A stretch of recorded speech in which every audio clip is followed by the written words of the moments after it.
Deputy Director of Policy of the Texas Legislative Education Equity Coalition. Is that correct? Yes, sir. All right. Let's begin with Ms. Sykes. Is that good? Yes. Thank you, Chair. Thank you, members. Thank you for the opportunity to maintain testimony. My name is Dr. Chloe Latham Sykes. I'm the Deputy Director of Policy at IDRA and a coordinator of the Texas Legislative Education Equity Coalition, which is what my testimony is on behalf of today. You have a written copy in front of you. It is hefty. It does have references. It does cite its sources. So I'm going to limit my comments to just a couple of areas to uplift from that testimony. The TLEAC, our acronym, is a statewide collaborative of more than 38 organizations and coalition members who are individuals. These represent civil rights groups, education organizations, student-led organizations, parent-led organizations, with a primary focus on racial equity in public schools. Our coalition strongly opposes any legislation or proposals that take public money away from public schools for all the reasons that we've heard a lot about today. And analysis across many studies has shown three things. Vouchers are expensive, the cost of voucher programs does increase over time, and the true cost of those programs frequently surpasses the initial estimate. For instance, Arizona has come up as an example.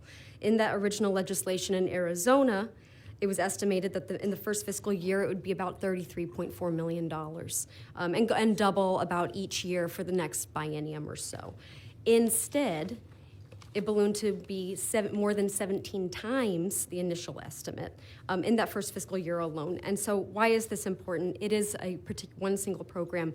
In Texas, general revenue, which is the fund that many of the proposals are said that they would be funded by, accounts for 2/3 of public school funding.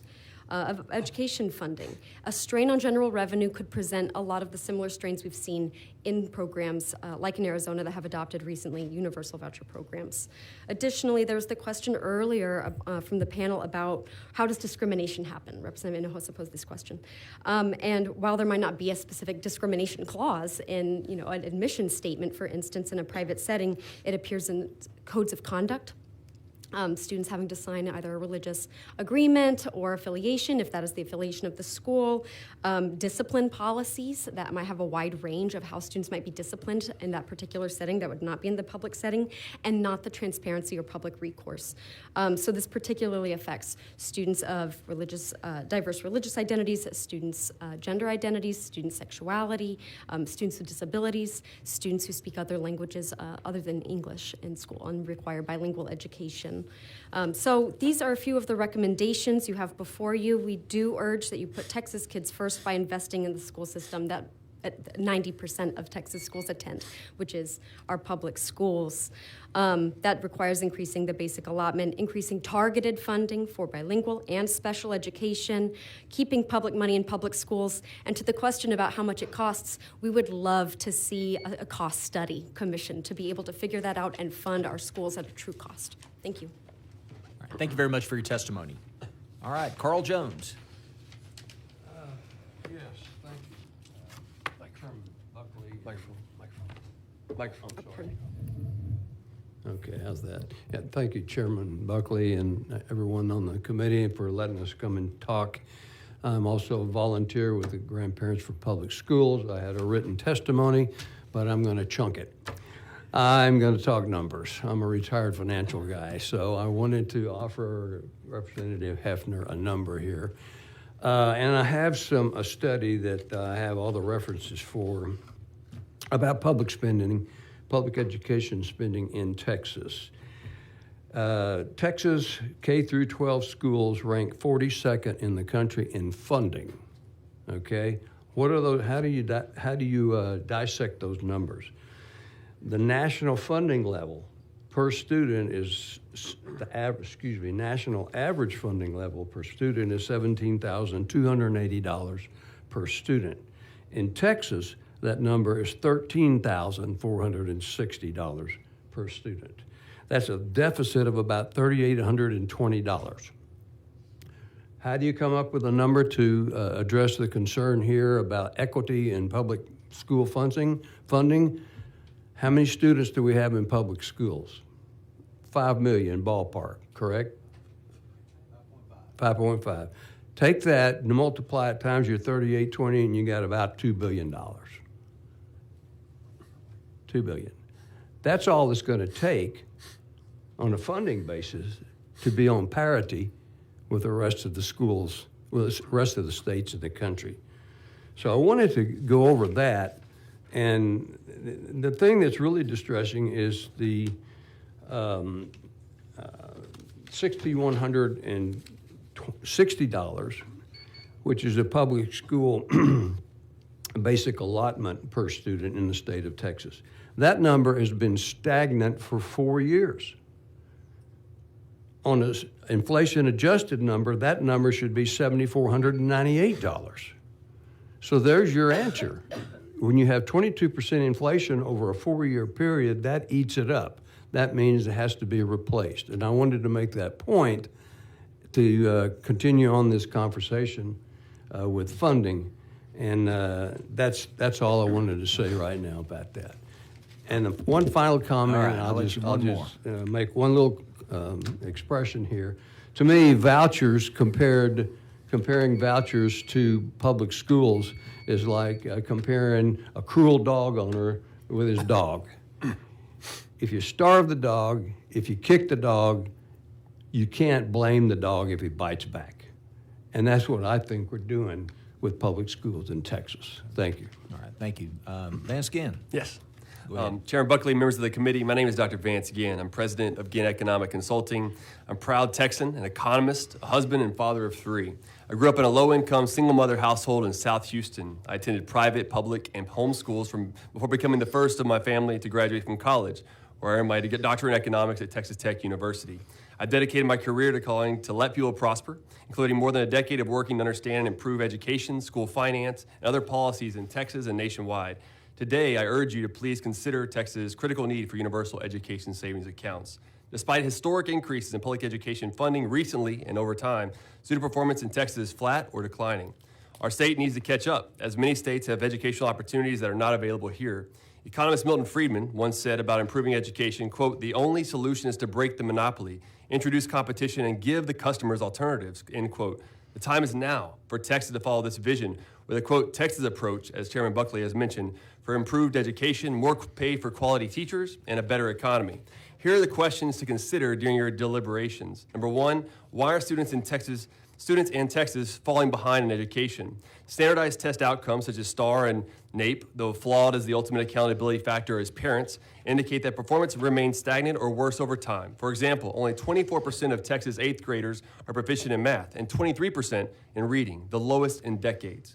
Texas is trailing behind 12 other states, and we should always be number 1 with universal or near universal ESAs. If Texas does not act swiftly, we risk falling further behind as other states empower parents, students, and teachers. Number 2, why are Texas taxpayers spending so much on public education? Texas legislature increased the total budget from 2022-23 appropriations to 24-25 initial appropriations for a constant comparison by record amounts of $53.2 billion or 32%, and for all funds by 21.5%. The legislature increased ed funding to public education by historic amounts of $20.3 billion or 33.3% to $80.6 billion in state funds, and by $20.7 billion or 28.6% to $93.1 in all funds. Despite these historic increases in public education, begin to wrap up, please. Brought state funds. So also you should be considering things on the different surveys that have shown that people are in favor of school choice. And also the research shows that not only can you get better improvements in public education, but also from teacher pay, from research showing you can increase teacher pay from $14,000 to $28,000 per year, and also economic gains, whether it be higher property values, labor market outcomes, and so forth. So with all that said, Texas must lead in the race for educational excellence, and that's done through universal education savings accounts. All right, thank you very much. All right, members, any questions for this panel? All right, Representative Harrison. Thank you, Chairman. Thank you, panel, for being here. Dr. Ginn, your PhD, what was that in again? Economics. Good. Okay, so I need some help here understanding the economic analysis that has been thrown around today from a lot of different people, a lot of different perspectives. I keep hearing something all day that appears to contradict what you just said. You just talked about historic increases and big funding plus-ups, that sort of thing.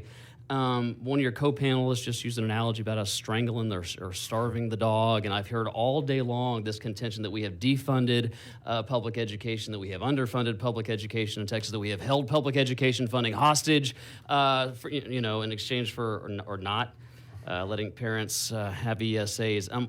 I don't exactly know the best way to phrase this because there's a lot to unpack here, but I have heard contentions of all those things, but also that if you take inflation into account, that we're somehow cooking the books, or people like you who support school choice or are saying that we've actually increased public education once you take inflation into account. That's not quite true. Or I know in the LBB's recent fiscal size up, they showed some growth, but it was much smaller than what you just described. Can you unpack a little bit of those things that I just threw at you in terms of what is exactly the state of public education funding in the state of Texas compared to historical data? So when you look at what was appropriated in 21-22 or 22-23 budget compared to 24-25 budget, just for public education, there was a $20.3 billion increase, 33.3% to $80.6 billion.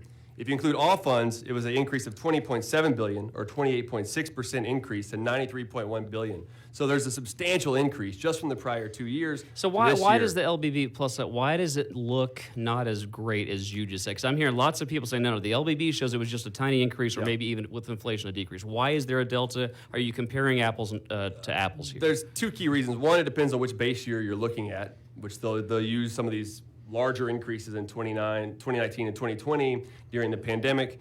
You also have 24-25 are projections based on 22-23 and other periods. Those are actual expenditures. And even Chairman Morath said this earlier, right? Those are actual expenditures for education compared to the projected amounts for 24-25. So those are not measuring apples to apples, they're apples to oranges. And usually what you see is a plus up, meaning an increase in education funding over each one of those years. So these amounts in there are low compared to the actual amounts that will come out later. Let me pull that real quick, because you said something that I asked a previous panelist, and it might have been Commissioner Morath himself. I can't recall. It's been a long day.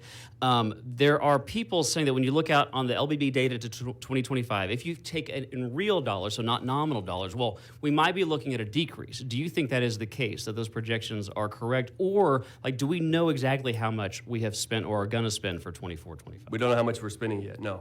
Okay, so those projections could be wrong. Correct. And based on historical inaccuracies with government prospective projections, are they typically wrong in which direction from the perspective of the taxpayer? They're usually too low.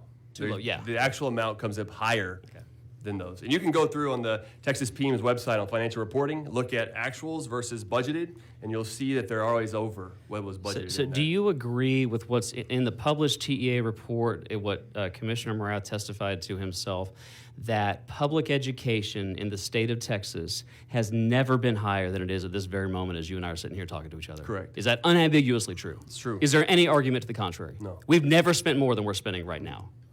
Thank you. That's very helpful. So is there any truth, I'll rephrase it this way, and I'll move on to school choice. Is there any truth to the allegation that the state of Texas has defunded public education? No. Yeah. Okay. Let's move on to school choice real quick. A couple of perspectives that haven't been brought up that I want to talk about because I do think they're very important. One of the things, I'm a very small government guy, I'm going to guess you probably are too. There are critics of school choice that call it an expansion of government. What are your thoughts on that? Is it the big government position to support education freedom? No. Why? It's the right of the parent to have their God-given right ability to take their kids wherever they want to go. So instead of just looking at the 5.5 million kids that are at public schools, we should be talking about all 6.3 million school-age kids that are across the state. Why are we leaving out the other 800,000 that are there? And that seems to be what all the focus is. Let's pour more money into public schools when really we're missing out on a lot of other benefits that could come from school choice. And isn't it true that the alternative, because, again, from a small government perspective, from a perspective of a fiscal conservative, isn't it true that the alternative to education freedom is, in fact, a one-size-fits-all government-run monopsony?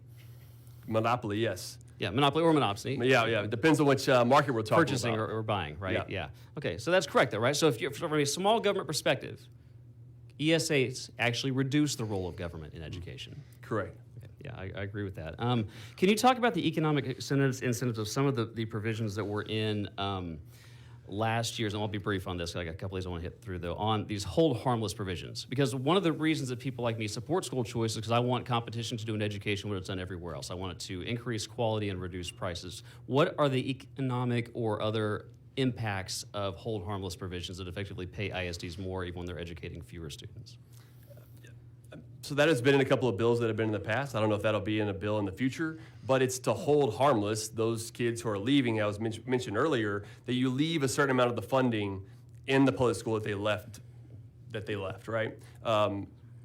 But is that the correct way to do it? I happen to think that that's not the correct way to do it. I would like to see for the funds to actually follow the student. If the parents are choosing an alternative, that means that the public school is not providing the services, the education that is the best fit for that kid. So they should have that opportunity to do that elsewhere. And I'll go to another topic on school choice that has been addressed, which is this implication that if you start up school choice, if you give parents the chance to take a percentage of their money and send it to the school of their choice, that is somehow going to blow up the budget in the state of Texas. If we had a properly designed, truly universal school choice program where every parent who wanted access to an ESA could take an ESA, put a kid where they want, is there an argument that might actually save money to the state of Texas and to taxpayers? And what would that argument be? Why would that be? There is one way you could do that. Something that I've looked at was actually my research that I've done here is to look at the $17,000 that's spending per child. If you look at the TEA's website and what they're showing, and you look at the 5.5 million kids, that comes out to about $93 billion a year. If we had a $12,000 a year ESA for every child, all 6.3 million, not the 5.5 million, but all 6.3 at $12,000, it would be about $75 billion. We could be saving $18 billion a year on funding, fully funding kids for schools with an ESA across the state. That is savings. That is, you could cut the school district property tax in half. I'm also for eliminating school property taxes. That'd be another way to cut that in half. So we have some opportunities here for substantial changes in Texas. So am I hearing you correctly in your testimony so far that a well-designed, truly universal ESA program could both save the state money and reduce the role of government in education? Is that correct? Interesting. Okay, I appreciate that testimony very much. Talk to me about the impact of school choice on economic growth, just real quick. What could that do from an economic perspective? One of the things I want to make sure we mention is that it improves teacher pay. I mean, right now we have a monopoly situation where the teaching services, there's one consumer being 90% of teachers, actually 93% of teachers are not really consumed, but hired by the public schools, right? And so that gives the public school the negotiating power, without negotiating power for 93% of teachers across the state. Whenever you open it up for competition, now they have an ability to go to other places and improve their negotiating power to increase their pay from private school, homeschool, co-ops. They could start their own little schooling if they wanted to. There's a lot of good opportunities for teachers to do that. But you also see an increase in housing values. You see an increase in human capital. When you increase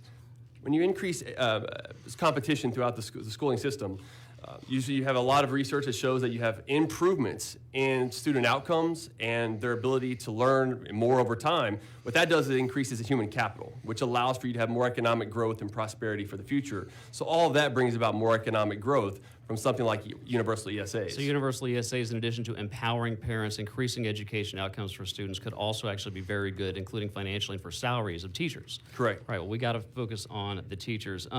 Quick question, under a lot of the bills that were proposed last session, I think all of the ESAs, they would have diverted a fraction of the state spending towards an ESA, right? Because I asked this to a witness earlier, and I got an answer that confused me. Would it not have been the case under the previous ESA proposals that per pupil spending at the ISDs would actually have increased under every ESA proposal that was contemplated last year? Yes. Because there was massive increases in each one of those. Correct. Yep. Finally here, there's lots of talk today, but nobody's really addressed it and given it the time that it warrants, I think, on budget deficits and budget stress that the ISDs are undertaking. As a professional economist, what is your opinion of what are the primary drivers of that financial stress at the ISD level? There are different factors. Each school district is going to have their own variety of issues that they're dealing with. But I think a lot of it has to do with excessive spending. They've tried to spend too much. They over budgeted. They allocated for the additional $6 or $7 billion that was going to go into their budgets as they were creating those budgets. And so that created problems moving forward that they never adjusted for. Also, something that was interesting that was mentioned earlier today by Commissioner Morath is about $20 billion, if not more, was still in reserves by these public schools. Why are they sitting on reserves and then they're claiming that they're running massive deficits of taxpayer money? Remember, government school districts have no money. It comes from us, the taxpayer. So this is an additional way for them to raise our taxes in the process. And if you're talking about spending $2 billion more a year or other amounts that are higher, where's that money going to come from? Right now, we've been, the legislature's fully funded schools because they've been funding the budget year after year. All that is fully funding these schools. So by I'm not sure what definition, the as we're sitting here problem is. today, public schools in Texas are also fully funded. Yes. Okay, and then last question, because you mentioned this, and I do think it's really important. We don't talk about this enough. Everybody wants to talk about the revenue, but not where the dollars are going. I've tried to suss this out earlier. It's not getting to the classroom. It's not getting to the teachers. We've got to change that. Efforts last session were unfortunately unsuccessful. But what is the impact of local school ISD debt on property taxes? I cannot tell you how many people are in my office concerned they're going to be taxed out of their homes. Yeah. Well, one of the biggest drivers is school taxes. What is the impact of local school debt on people's property tax bill? So according to the Bond Review Board here in Texas, school district debt is $120 billion. So that increases the amount of the tax rate, that increases the amounts you're paying in taxes. That goes to a lot of facilities and other things, but some of it's used for operations as well. And this is another area where I'm thinking, hey, look, why are they spending so much? So it's really a spending problem. It's not a revenue problem, it's a spending problem. And this has continued to be a problem with school districts, and it's something we got to get control over. Last question. Do you think as we contemplate ESA's next session, given that 34 states approximately have already empowered their parents with some form of school choice, including many with full universal, should we take partial steps since we're just new to this, or should we go full universal and empower every parent in the state of Texas with education freedom and give every child an ESA who wants one? We can't wait anymore. We're falling well behind. This time is now for universal education, same as the count, not in a multi-year approach. Do it all at one time. Thank you, Doctor. Very helpful. Appreciate it. Thank you, Chairman. All right. Members, any more questions? All right. Representative Hinojosa.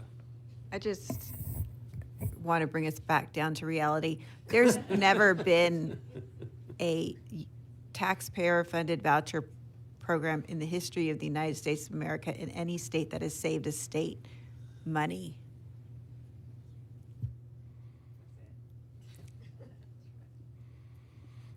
They also were funding other things as well. So the state could have done that.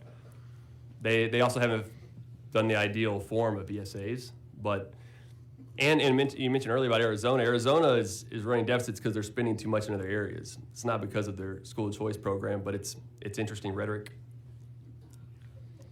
All right. Any more questions? Representative Cunningham. I want to touch on that 20 billion savings that ISDs have. Why do they have that? That's a good question. But part of it is for operating expenditures, some cash to have on hand. Okay. Which different amounts have come up from that. I remember previously, one time Chairman Huberty said it was around 14 billion, and even then they had $20 billion. The question was, why do they have this additional amount?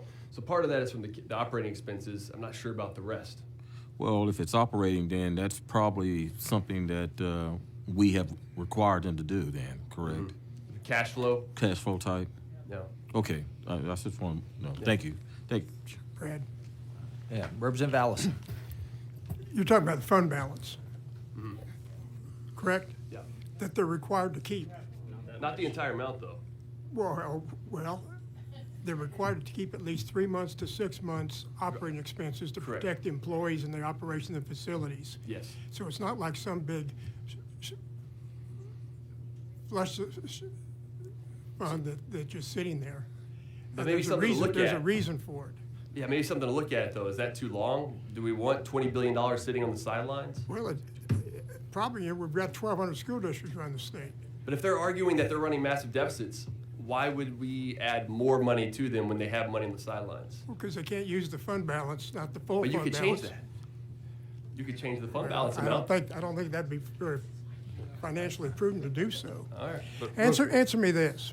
How do you explain the fact that around the different states, finding that at least 70%, and I think it runs from 68% to 90-some%, are voucher recipients that have been in private school from day one or have never attended a public school? How do you explain that? I don't see anything wrong with that. I mean, I want all kids their parents to be able to decide where their kids are going to go and using their own money. Why is it okay that we're redistributing money from some taxpayers to go to a public school where those kids aren't even going to public school? That also is kind of the reverse side of this that I think is wrong. They should be able to go to the school that best meets their needs, whether that's public school, private school, or homeschool. No matter what their income is in Texas, they should have that opportunity. And we should, and the Texas taxpayers should pay for apparently reimbursing parents that have had their kids in private school from day one. Are the parents that are going to private school also taxpayers? Well, sure they are, probably. Yeah. So I'd rather them keep that money, be able to do what's best for their families. I don't understand why that would be a problem. You don't? No, At the expense of who? it's expense of them. At the It's expense fairness. of the other All right. vast majority Hold of up. public school students in the state of Texas. You know, right. most That's of, why. most Y'all of, Pay more Yeah. taxes.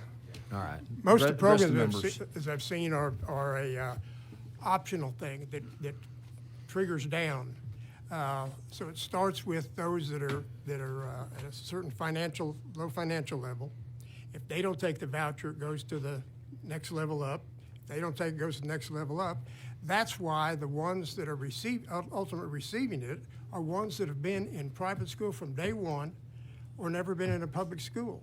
So we're subsidizing people that have already made that choice from day one and never implicated the public school system. How is that right? That's why I don't think that's an optimal way to do it, to have it a tiered approach. That we should get rid of the school finance system we have today, which is arcane. Nobody would create it like this, and move to an ESA program, a formula where each one of those kids get that amount, and that's what they use for public school and everything else. That would revolutionize the school choice or the school system here in Texas, and allow for transparency for all parents across the state. See, but the ones that were the initial target, the ones that are low economic status, aren't taking them. Yeah. They don't take the voucher. Just same problem we're having in Texas with the PEG grants. Those kids aren't taking them. That could be their choice, though. Maybe they don't want to go. Exactly, that's what's but happening. that's why they should don't have want that to. choice, though. Yeah, they like the public schools. But then the public money will still go to the public And schools. there's no problem. Well, This is about improving public schools too. That's why it's not a defunding public schools or well, destroying public it schools. is, because the money that's going into the voucher program, it's not just the voucher payment, that's what we're missing. It's not just the $8,000 or the $10,000 or whatever, it's the extraneous expenses, the operational expenses. We heard that from the Utah experience, we heard it from the Indiana experience, and we've seen it in the initial appropriation that was done here, the estimates that $500 million a year, $1 billion biennium was going to quickly go to $2 billion, $2.5 billion, and quickly to $5 billion because of the operational expenses that are additional expenses that we don't incur in the public system because we already have it. And Representative, So why did we incur that? Yeah. And to lose that money, that's money that would otherwise go into the public school system. And that's I where agree we with can you. call it, we can play with words all we want. That is a defunding. No. Well, there's a lot of inefficiency within the government school system. Why is it that we're only spending 50% of it or less on the teachers and instruction, and so much is going to bureaucracy and administrative costs and everything else? We need more money going to teachers. I agree with you, and that's what And we not want to. this That's other what we want to try to nonsense. do. That's why we want to better spend that money going to teachers and Right. into the classrooms. Yeah. And you could do that more cheaply than what we're spending today, I don't follow that for a second. because we don't need all that administrative cost and bureaucracy. You cut that out, if that's 50%, you're already down to something much lower than what we have today. Allow parents to be the ultimate accountability, not these standardized tests or things of that nature. Well, I don't disagree with you there either. Okay. Well, we found common ground. Yes. All right. Anybody else? All right. Thank you, panel. Thanks for being here. Thank you. All right. Chair calls Ryan Pascarella, Alejo Salazar, Alicia Noyola, and Russ Johnson.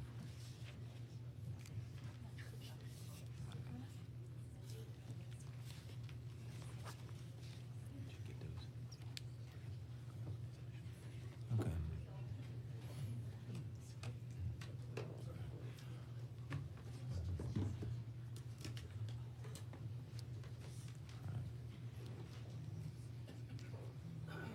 All right, I show you registered as Ryan Pascarella on behalf legislative intern at Texas Values on behalf of Texas Values.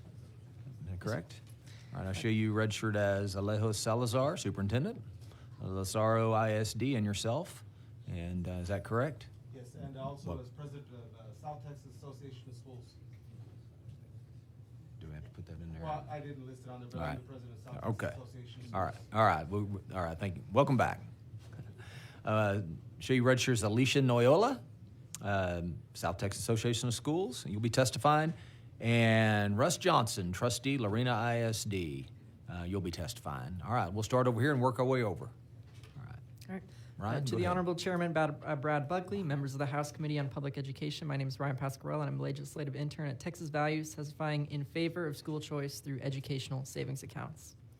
Educational savings accounts are critical to giving a child the educational opportunities they need to grow as students and as good citizens. I stand behind our governor's platform to expand ESAs to all parents, and I believe there are three key reasons as to why we should do this. First, ESAs give more opportunities to students and help them pursue early vocational training, proper homeschooling, or prestigious private schools according to their own needs, and help accommodate the different ways each individual student learns. When implemented with careful planning, ESAs can encourage a more diverse and dynamic educational landscape.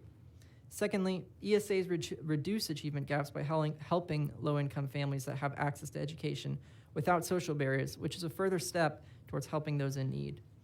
Thirdly, a school choice approach to education simply empowers parents to choose what type of moral environment and values a child is surrounded by. Alternative curriculum is more accessible when parents have a more variety of schools to choose from with the power of ESAs. They will not be subject to the district's final say on public curriculum or only hope for the improvement of public education that's chosen for them. Florida, as a real-world case, offers a ESA program through the Family Empowerment Scholarship, and which was previously known as the McKay Scholarship Program for disabled students and for all eligible students within the K-12 system to attend schools other than the ones that they're zoned for. The program has successfully displayed both student and parent satisfaction in allowing their children with disabilities to live in a safer and more attentive school system. Finally, a school choice model helps people of faith choose what type of moral and social values that align with their beliefs. All of these reasons point to the necessity of a school choice approach. I believe that the opportunities that will be opened up for all children in the state of Texas will outweigh any potential downsides to this approach. As somebody who realizes the value of education, I want all children to be able to enjoy the highest quality education possible in their childhood. I believe ESAs are a great opportunity for them to attend a prestigious institution of their choosing. I'm another member of the Texas community voicing their support in favor of school choice. Thank you. Excuse me. Thank you very much for your testimony. Alejo Salazar. Yes, Chairman Buckley, Vice Chairman Allen. Once again, you see me here today. This time I'm speaking for public schools and against vouchers. And what I have to say is more anecdotal than a lot of data. You know, I represent over 50 superintendents from regions 1 and 2 as the president, and we sit during the summer and at various conferences, and the things we discuss are how we're being painted as public schools to indoctrinate students because we take all students. You know, parents they don't go to the closet and say, which Billy am I sending today? Oh, let me get this Billy down and iron them and send them. No, we take all students. Doesn't matter what race, doesn't matter what gender, doesn't matter how they identify, doesn't matter how smart they are or what they're lacking.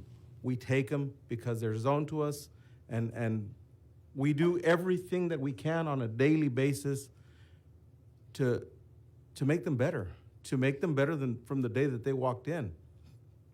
And for me to sit there and say that we're indoctrinating students because we allow a transgender student to walk through our doors, you know, that's our job, is to educate that person, to educate that person to make a better society, regardless, because when they go to HEB or when they go to the mall or when they go to the beach, they don't say, this HEB is for these people, this HEB is for these people, this HEB is for these people.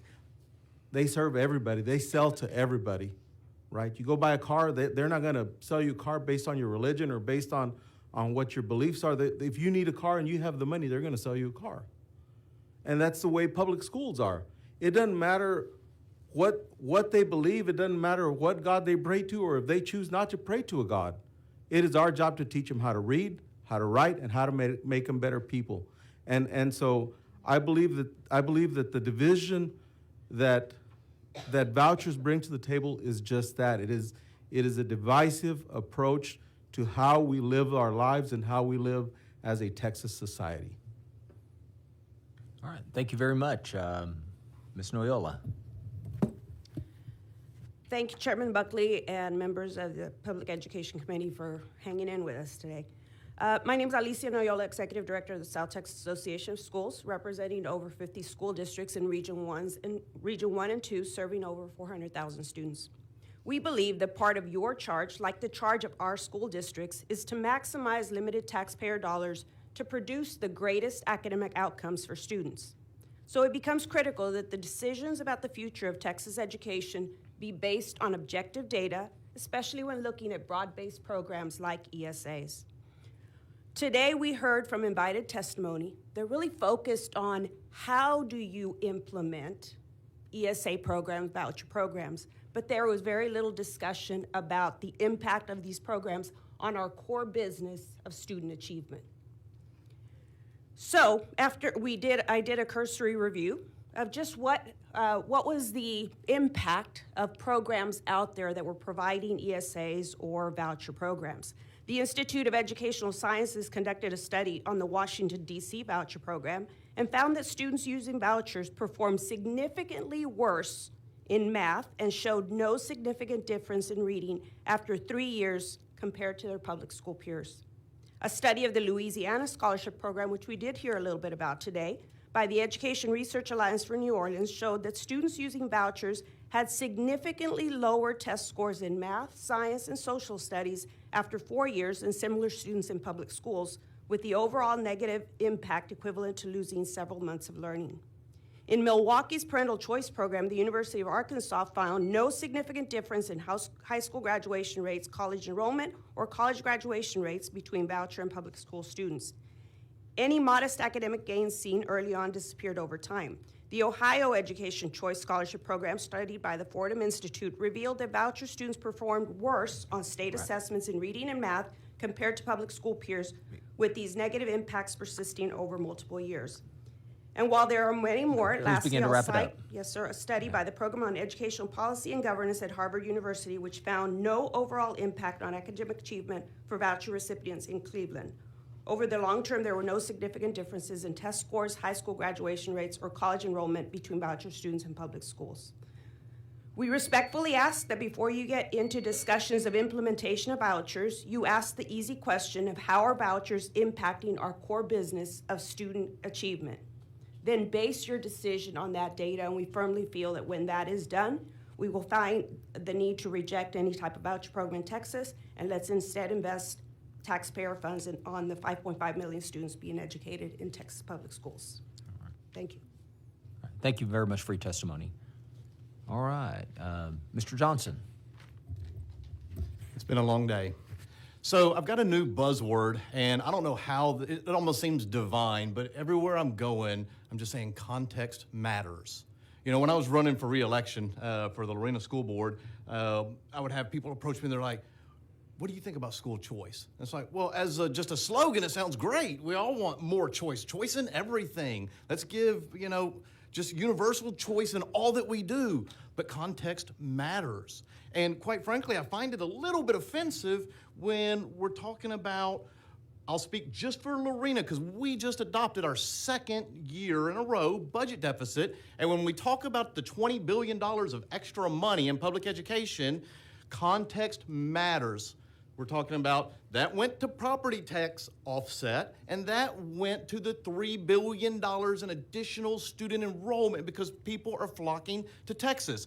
Context matters, right? And we have the best CFO at our little bitty district. We've got 1,850 kids, and our admin that we pay all this money for, we have 3 admin people in Lorena ISD. We just hired a 4th. Know why? Because now we have new school safety and security mandates and requirements that we have to meet. We just had to hire 2 new SROs for that, and we had to put new fencing up because the fencing that we had wasn't secure enough. And we have no problem meeting every single requirement and every single mandate from the state, but context matters. And I was reading an article. I'm a member of this little WhatsApp group of trustees, and Texas Trib posted a research article on Texas vouchers and said 64% of Texans support vouchers. And I was like, that's crazy. Will you please allow me just a little bit of latitude here from a timing perspective? I went to look at that data, and it was like 2,200 people. And when I looked at the breakdown of the demography of those people that were surveyed, 53% of them were white, 51% of them were female, 46% of them lived in 5 major urban cities in Texas. Context matters. So I sent out an email to every single superintendent and board president just last Thursday asking them questions about what do you think about vouchers? Because I would think, married to a 27-year veteran educator who's one of the best educators in the state of Texas, who public education nearly broke her, we need to be talking to educators about this and hearing what they have to say related to public vouchers. And I'm going to leave you with this. I'm going to be real fast. But I had, in just 2 business days, I had 1,300 teachers respond. And one of the questions I asked is, what do you want your Texas legislators to know as they prepare to convene for the next legislative session? These were their summary findings.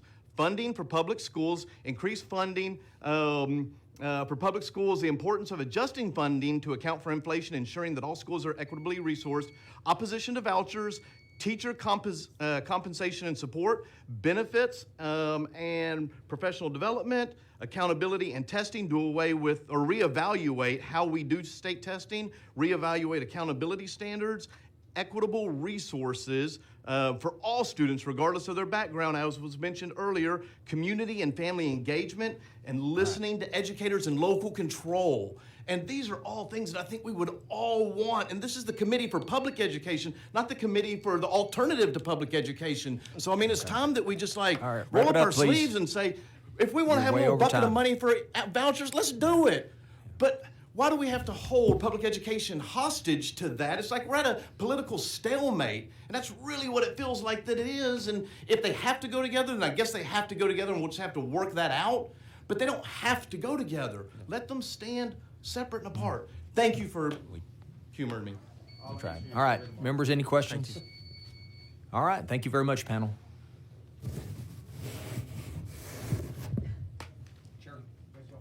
Yeah, you bet. Chair calls Laurel Swift, Jennifer Easley, James Holomek, and Carolee Nunn. Sorry about the name.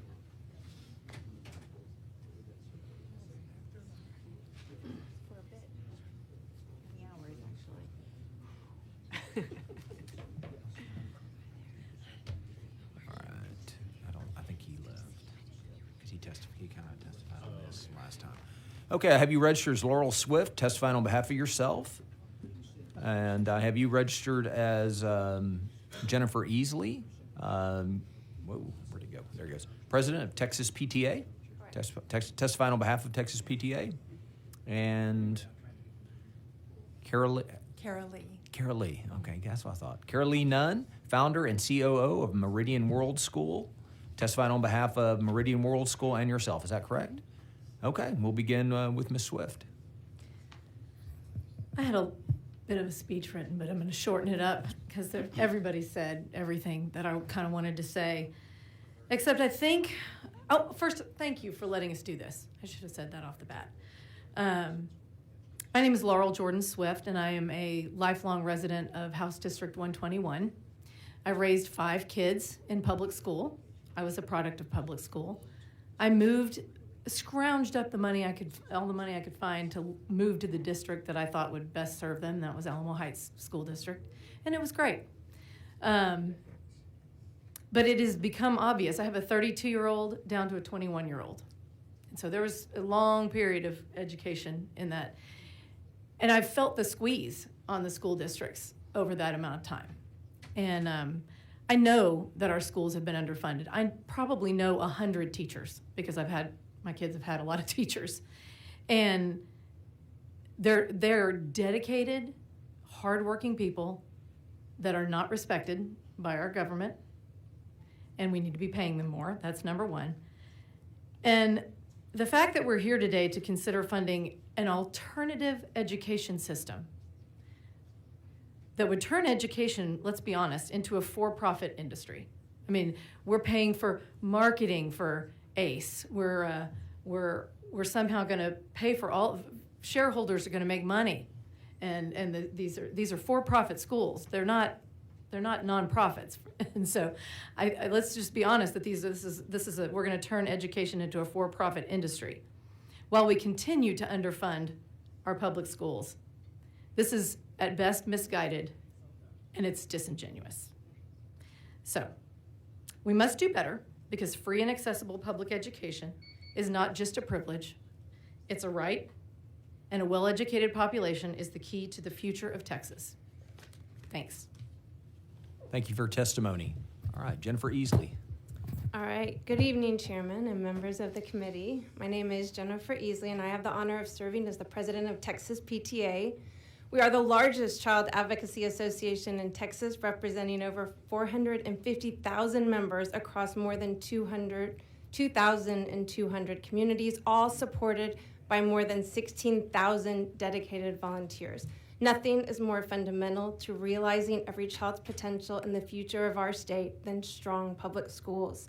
According to an April 2024 Rice University study, 73% of Texas school districts are underfunded and 17% severely underfunded, and districts with larger funding gaps tend to have lower TEA student achievement ratings. The current funding situation is alarming, and the stories we hear from parents across Texas are deeply concerning. In an urban district, a parent reported their child's school has increased class sizes by 50% and eliminated essential reading and math specialists. In suburban districts, parents have seen the loss of full-time elementary librarians, counselors, and paraprofessionals who support English language learners, negatively impacting every campus.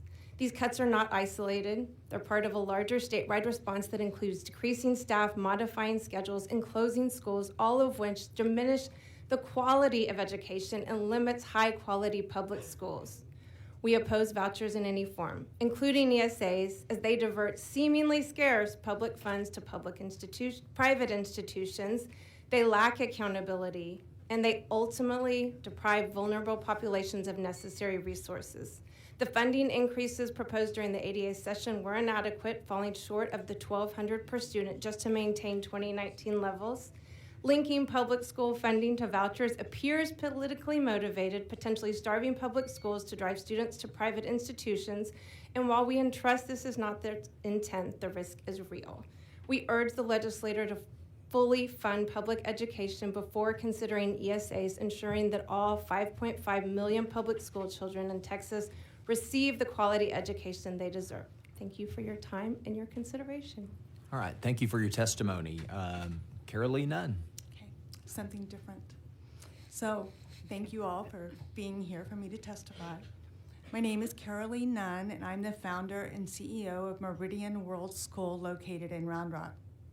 Meridian was founded by a group of grassroots parents and opened in 2011 as an open enrollment public charter school serving families in Williamson County.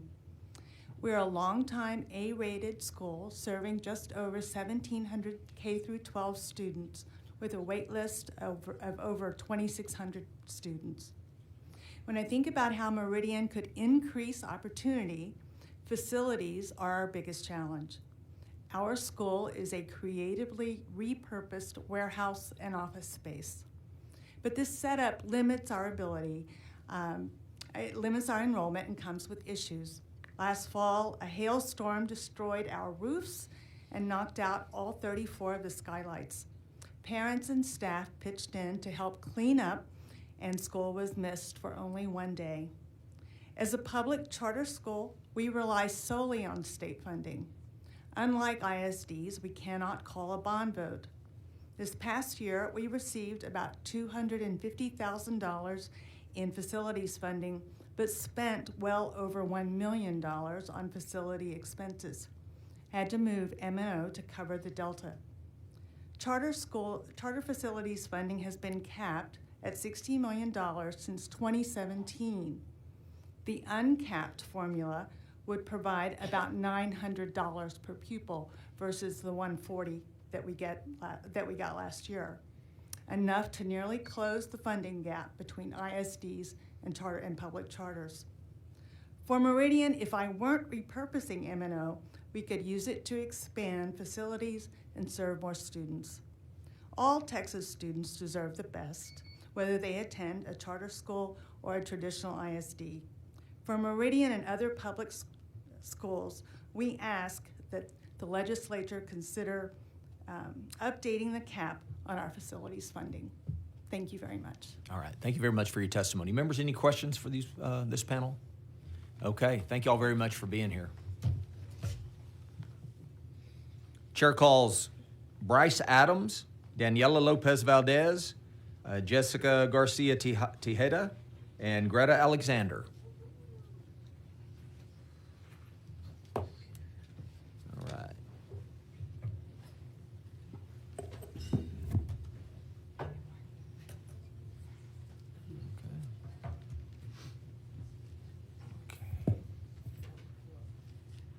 Okay. What's your name? Jessica. Jessica, all right. I show you registered as Jessica Garcia Tejeda. Yes. On behalf of ACE Scholarships and yourself, you'll be testifying today. Correct. And I have Daniela Lopez Valdez, trustee, Brownsville ISD, testifying on behalf of Brownsville Independent School District and yourself. Is that correct? Okay. And I have Greta Alexander, testifying on behalf of yourself here today. Welcome. Oh, okay, an ACE scholarship. And Bryce Adams, VP of Government Affairs, Texas Public Charter School Association, and yourself, you'll be testifying today. Okay. All right, let's begin with Jessica. Chairman Buckley and esteemed members of the committee, my name is Jessica Garcia Tejeda, and I'm here to speak in favor of school choice as someone who actually experienced it firsthand. Here's my story. My parents immigrated to the United States 25 years ago, driven by hope of creating a better life. Their dream was to see us, my 3 siblings and I, thrive and succeed. From a young age, I excelled academically. I became fluent in English and was often the teacher's helper, tutoring my peers, sharing my logic and strategies that got me perfect scores on standardized tests. Yet despite my enthusiasm and abilities, the reality of my neighborhood school was that it couldn't keep up with my needs. The classes were slow and overcrowded, lacking the challenge and depth that I craved. By the time high school came around, my assigned school had been closed down due to poor performance. It felt like I was set up to fail, but thanks to a scholarship program, I had the opportunity to attend a private school that offered the rigor and range I needed. I was accepted not because of my background, but because of my abilities. However, I did have to endure 2-hour bus rides to get to school in the mornings and 2 hours back after sports because the school in my zip code was failing me. I commuted 4 hours daily, 5 days a week for 7 years because it meant that much to me. The possibility of being able to choose a school that fit my needs allowed me to become the first in my family to graduate college with a degree in computer science. I landed a 6-figure job as a software engineer here in Austin, which enabled me to buy my own car, build my house, and even start my own business. Achieving these milestones by the age of 24 is not just a personal victory. It's a testament to what's possible when given the right educational opportunities. Arriving with only the clothes on their backs, my parents had no knowledge of the U.S. education system. Initially, they thought my neighborhood school would be a good fit because I excelled, when actually I could have been doing much more at a younger age. We just weren't exposed to those possibilities. Hard work, determination, and the support to attend a school that met my needs have helped me achieve what many would call the American dream. On top of that, my 3 younger siblings are on the same path of success as well, with the youngest applying to the ACE Scholarships program for the first time. I'm sharing my story because I know there were more students just like me who didn't get a chance due to policies and limited resources. I am Jessica Garcia Tejeda, a real person, not just some stat. I'm living proof school choice works. It's time we stand up for our educational freedom and our great state of Texas. Thank you. All right, thank you very much. All right, Daniela Lopez Valdez. Good evening, Chairman Buckley and members of the committee. Thank you for the opportunity to speak. My name is Daniela Lopez Valdez, and I'm the Vice President of Brownsville Independent School District, the largest district south of San Antonio, and I'm here to express my deep concern over the current proposal to implement education savings accounts, particularly due to their impact on South Texas families. In South Texas, public schools are the backbone of our communities, serving some of the most vulnerable families in the state. Education is truly our path to progress. Brownsville ISD is currently 58% underfunded, and Donna ISD is 74% underfunded, according to a Rice University study that was mentioned earlier. Across our region, 27 districts are over 40% underfunded. Additionally, 6 of the top 10 districts in Texas that lose the most money due to CAD comptroller disputes are in South Texas, costing us $51 million. Coastal districts like Brownsville have also seen a 23% increase in property insurance costs in just 1 year, only adding to our financial burdens. Texans are looking to South Texas for economic development, but we cannot sustain this growth without basic infrastructure and proper funding.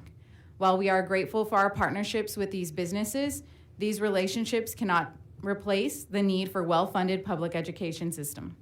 ESAs would divert even more critical funds from our already struggling public schools, deepening educational inequalities. This isn't just a financial issue, it's a safety issue for our children. Texas parents already have choices, but ESAs would only benefit a few while leaving the majority of students with fewer critical resources. Public education is essential for our community's future.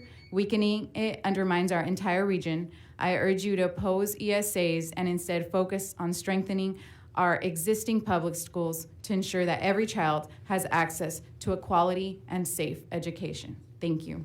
All right, thank you very much for your testimony. All right, Greta Alexander, thank you for being here. Thank you for having me. My name is Greta Alexander. I'm a single mom. I have 4 adult boys, and I have a 16-year-old beautiful daughter, and that's why I'm here today, to tell you a little bit about her, because I have a choice in what school that she attends. It made the difference in my family. With my 4 boys, they were raised in public school. I had 3 of them did graduate. One of them became hooked on drugs at the age of 14. There was no drug use in the home, so it came from school. And public school in my area, there's a lot of crime, there's a lot of teen pregnancy. So by me having a choice for my daughter is making a tremendous, tremendous difference in my family. And without the ACE program, there's no way that we would be able to attend private school. We go to Temple Christian School in Fort Worth, Texas, and I heard somebody say something about school being $10,000 a year. Yes, our school is $10,000 a year, and it just went up this year, so you can research it, to $11,000. So it is something that you can afford. My daughter, because we have a choice, she's number 12 in her class. She's a chaplain. She's on the STEM program. She plays volleyball. She plays basketball. She plays softball. She's a member of the National Honor Society. And she's going to be a doctor one day.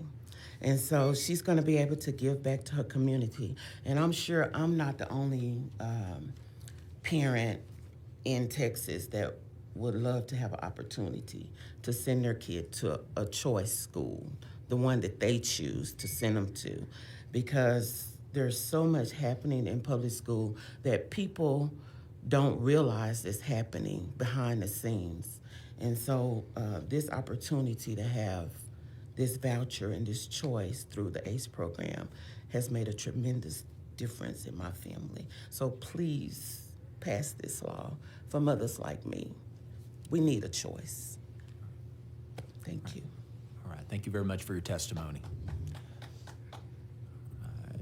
Bryce, you're up.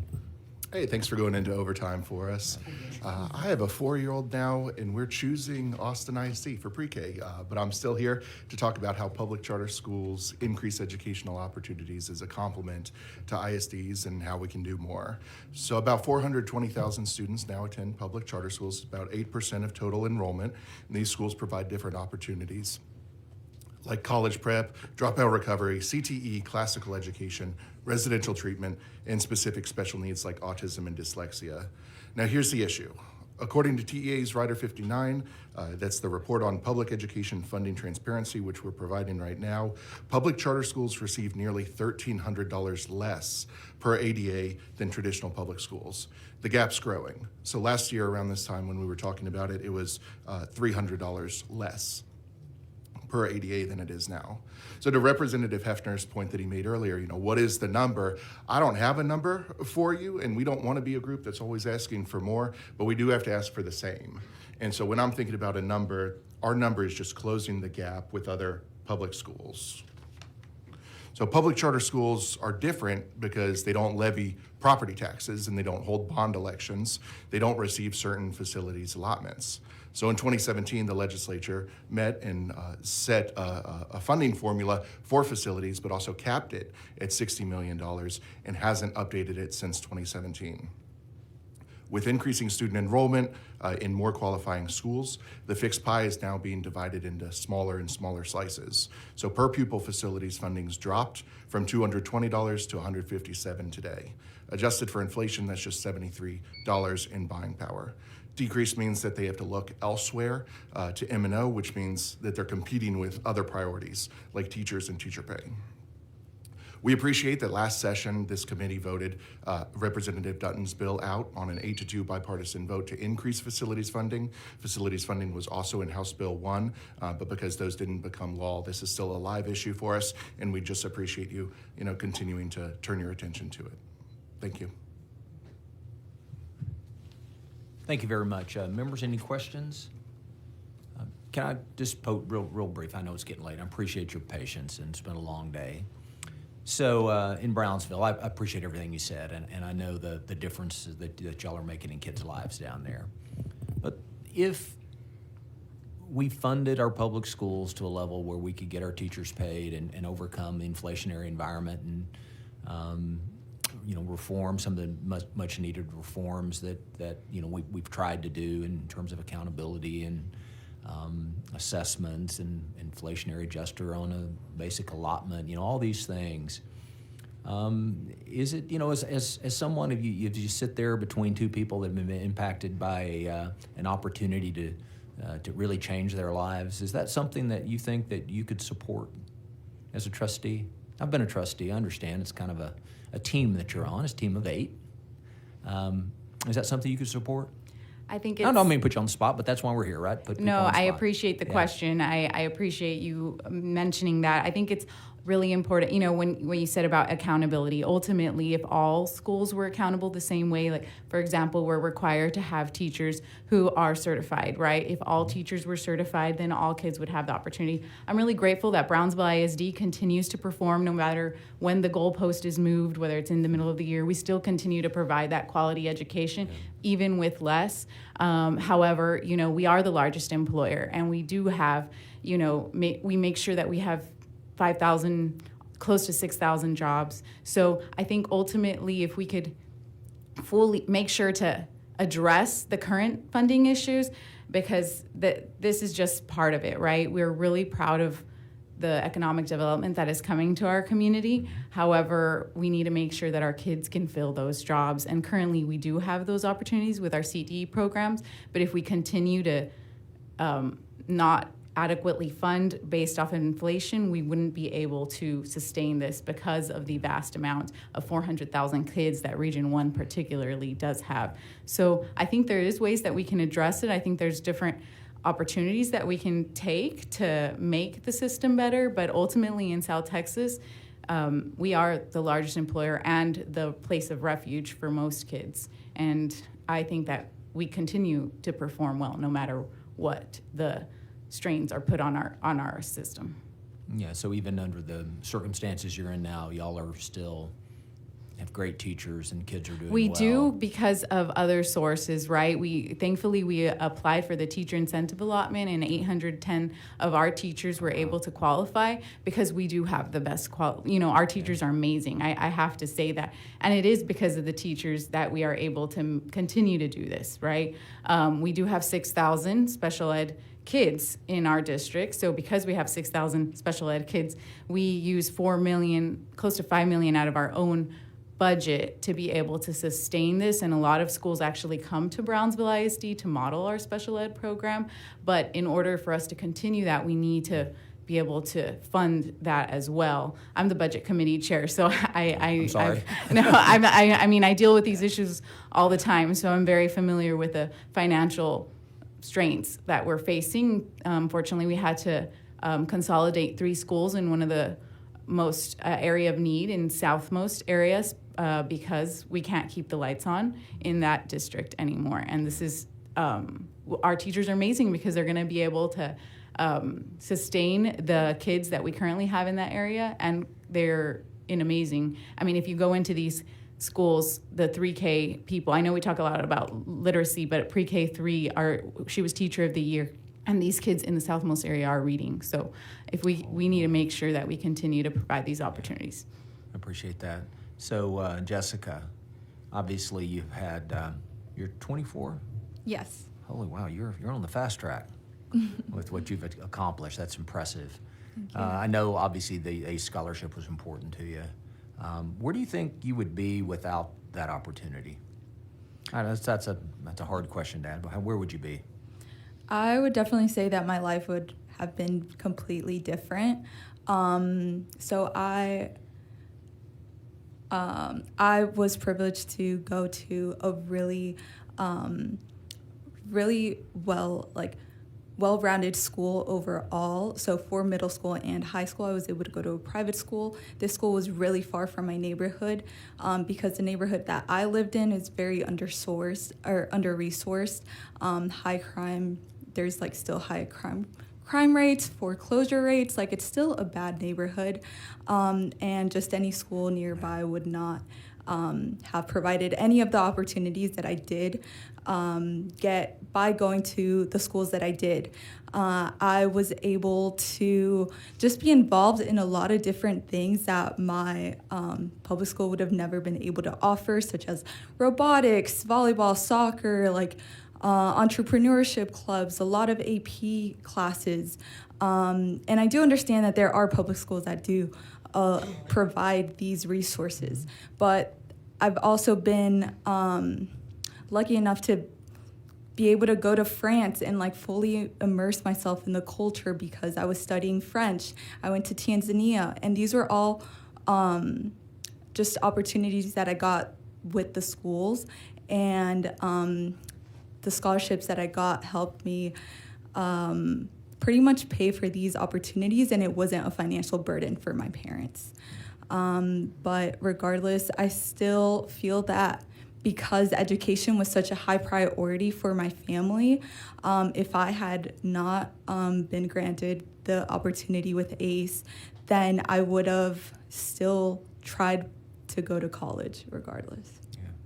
So really, the opportunity you had was a good fit for you. Yeah, it was just a good fit. Your family's needs. Yeah, and it just made it not easier, but it just made it a better experience.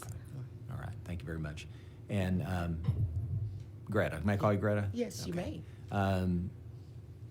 So obviously, your daughter's 16. Yes, she is. And so you found her a pathway because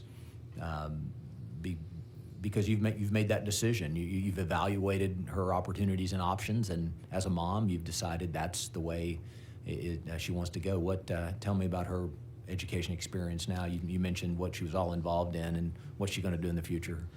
Yes, well, she's been reading since she was 3. So the opportunity has been, like I say, an amazing thing for us. And for my family, just to share a little background, I had 4 boys, and I raised them in the public school system. And like I say, my baby boy got hooked on drugs in 14. I buried him last year, this time. because he never recovered. And so for me, after I did get my daughter, then I knew that I had to make a different choice. I couldn't keep doing the same thing. And so being able to get the ACE scholarship helped us, you know, and now, like I said, we just came from Guatemala. She did a mission trip for school, and she's, like I say, number 12 in her class. And so she's just a great kid, you know. I've been blessed. But without this turn, you know, if we wouldn't have had a choice, then I would have had to settle for the school in the zip code that I live in. And, you know, my past experience with the school is with my boys, and the outcome could be totally different with her, because there's kids there that's already pregnant, you know, there's already kids there that hooked on drugs, that are in gangs. So having a choice for me is the greatest thing that I could ever have. Yes, ma'am. And I'm so grateful for the scholarship. Are there other families that you know that would like to have that choice in your neighborhood or in your church or what have you? Yes. Yes, I do. Okay. Thank you very much. Members, any more questions? All right. We thank you all for being here. Thank you. Chair calls Maria Fox, Chelsea Breimer, Connor Rice, and Letitia Bresnahan.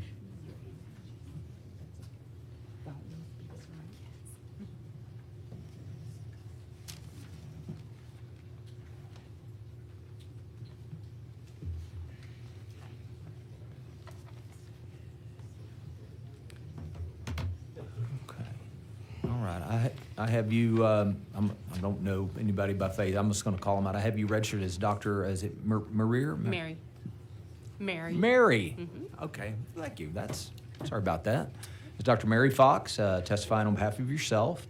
And I have Chelsea Breimer, also registered, testifying on behalf of yourself. Mr. Connor Rice, testifying on behalf of yourself. And Letitia Bresnahan? Yes. Testifying on behalf of yourself. Okay, we'll Yes, let you correct. begin and work our way across. Okay, thank you. Thank you. Thank you, Chairman and committee members, for staying here with the rest of us.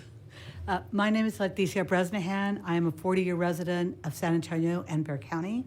I appreciate our representative Allison. I'm his constituent, and thank you for your remarks.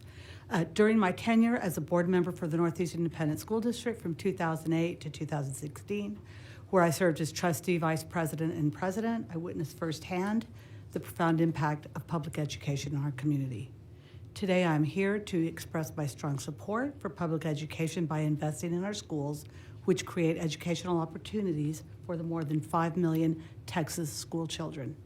Public education is the cornerstone of a thriving society, and it is essential that it remains well-funded and accessible to all students. In the San Antonio metropolitan area, where 64% of our population is Latino, our public schools serve the majority of these students, many of whom are identified as at risk. During my tenure as a board member, I saw an increase in the number of Latino and economically disadvantaged students. And as this trend continues, schools will need to provide for growing needs such as transportation, 3 complete meals, and targeted tutoring to support their students. What I take pride in is the inclusiveness of our public schools, welcoming every student without exception. Private religious schools, however, have the ability to deny admissions based on religious differences and do not have the same requirements to accommodate students with disabilities or to adhere to Texas curricular standards. Educational attainment is closely linked to the quality of life of individuals and communities. Strong public schools enhance our communities and improve the lives of all residents. My own children, along with many others, have benefited greatly from our public education, and I believe their success stories emerge from our public schools and are a testament to their value. The term increasing educational opportunities should focus on programs that impact all Texas students and not subsidize a small minority of families who wish to send their children to private schools. This approach benefits the few at the expense of the many, undermining the foundational support that public education provides to all students. Our state constitution is clear on this matter. Article 7, Section 5 of the Constitution states that the permanent school fund and the available school fund may not be appropriated or used for the support of any sectarian schools. I urge you to maintain funding for our public schools. Thank you very much for your time. All right, thank you for your testimony. You're welcome. Okay, we'll go to Chelsea. Hi, my name is Chelsea Breimer, and I work with adults with disabilities. I'm here to urge this committee to stop trying to pass vouchers to increase educational opportunities and instead fully fund our public schools and provide more funding for special education. Texans said we do not want vouchers every time it came to a vote during previous legislative and special sessions, yet here we are again exploring vouchers. Arizona is an example of a state that passed universal vouchers in 2022 and has since blown a massive hole in its state budget. ProPublica reported in an article from July 16, 2024, that the original official estimate of how much the voucher program would cost taxpayers was just under $65 million. The voucher program actually cost $332 million in 2023 and is expected to cost $429 million this year. That's $696 million over budget when lawmakers supporting the program said it would essentially have a net zero impact on the budget. The reporting found that the parents most likely to apply for the vouchers are already sending their kids to private school or homeschooling and using the voucher dollars to subsidize what they are already paying for. Students with disabilities and special education needs would fare far worse than the general population of students in public education if a voucher program is passed in Texas due to the loss of safeguards guaranteed to these students by federal legislation. The IDEA, the IEP, and Section 504 of the Rehabilitation Act of 1973 all ensure the rights of students with disabilities to receive a free and appropriate public education with the supports and services they need. Private and religious schools that do not accept federal funding don't have to follow these mandates. Vouchers do not help the most vulnerable populations and take away the right to a quality public education. Lawmakers should focus on strengthening public education for all students by fully funding special education services and public schools. I urge you to drop the vouchers and listen to Texans again. We don't want vouchers. We want funded public schools. Thank you. All right, thank you very much for your testimony. Dr. Mary Fox. Hey, everybody. Thank you for staying here. I want a special shout out to Steve Allison. Thank you for voting based on what your constituents wanted, despite the cost of your political career. I hate that that happened to you. Thank you also to Representative Hinojosa for your comments today.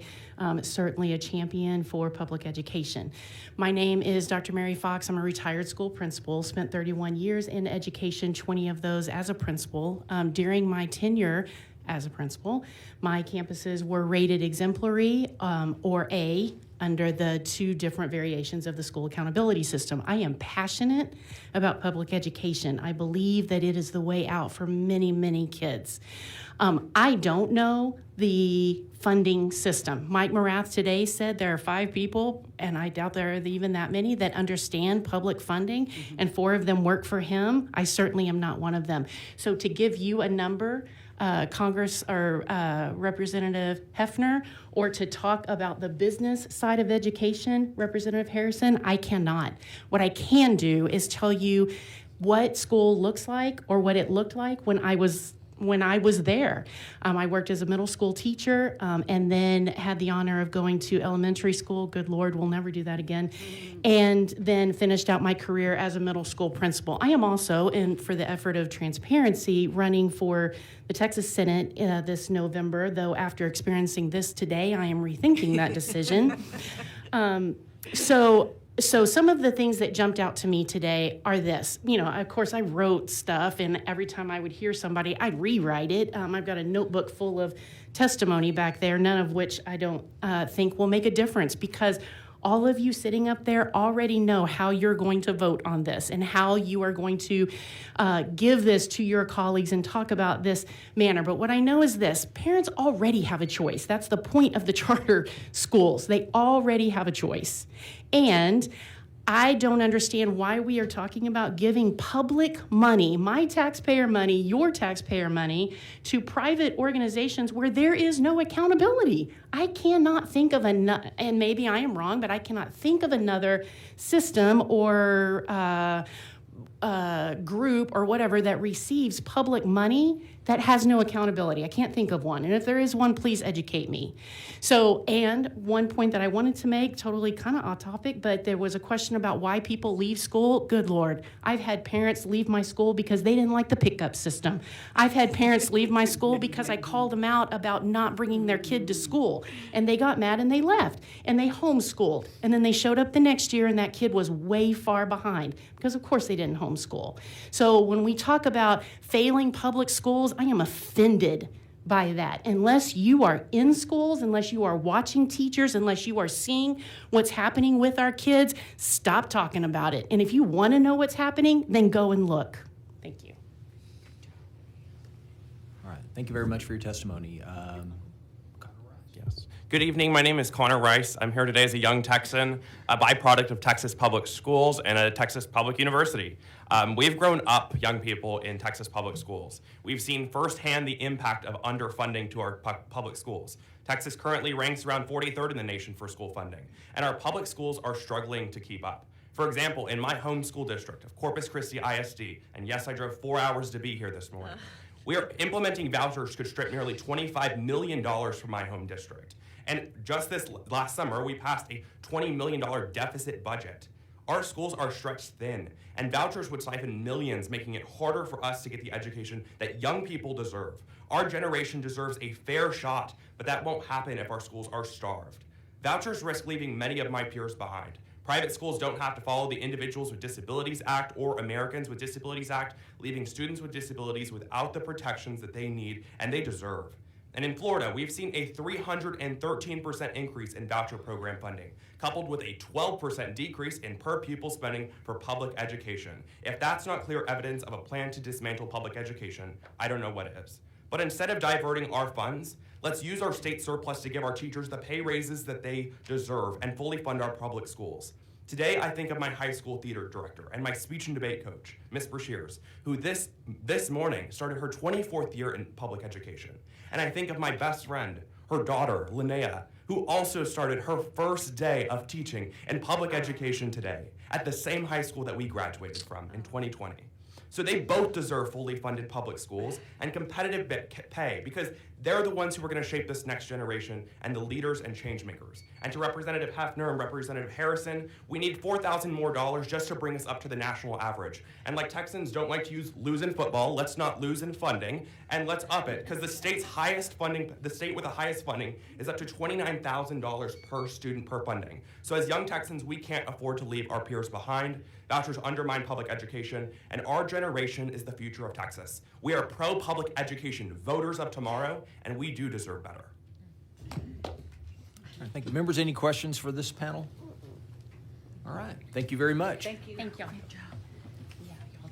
Chair calls Hayden Cohen, Jared Burton, Ruben Salazar, and Ahanua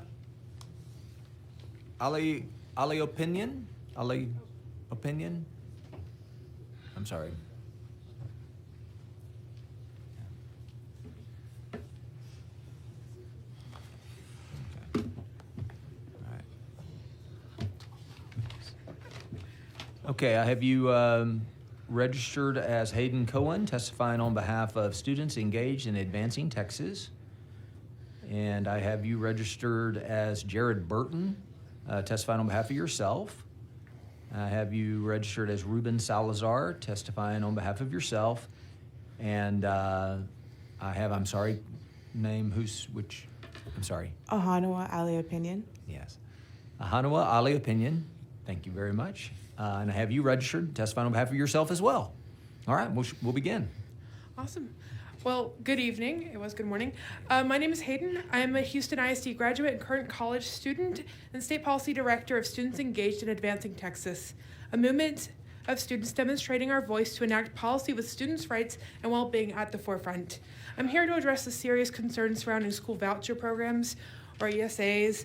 The programs are a scam designed to divert public funds away from our public schools and into private institutions that often lack the oversight, accountability, and civil rights protections that our public schools are required to uphold. This is a direct threat to the education of about 95% of Texas students who rely on the public school system. The rhetoric of parental empowerment behind vouchers is misleading. It overlooks the deep-rooted structural barriers that marginalized families face, barriers that are a result of institutionalized racism and historic oppression. Voucher programs only serve to perpetuate these injustices by excluding those who can't navigate the complex requirements of private institutions, whether it's the admissions process, enrollment, tuition, or transportation. When funds are siphoned away from public schools, it's the students who suffer. Increased class sizes, cuts to extracurricular activities, reduced mental health services, and the elimination of special ed and disability accommodations. These are the real consequences of voucher programs. They exacerbate the achievement gap and undermine the very foundation of our public education system here in Texas. Families shouldn't have to choose the best schools for their children because all public schools should be equitably funded and serve all students effectively.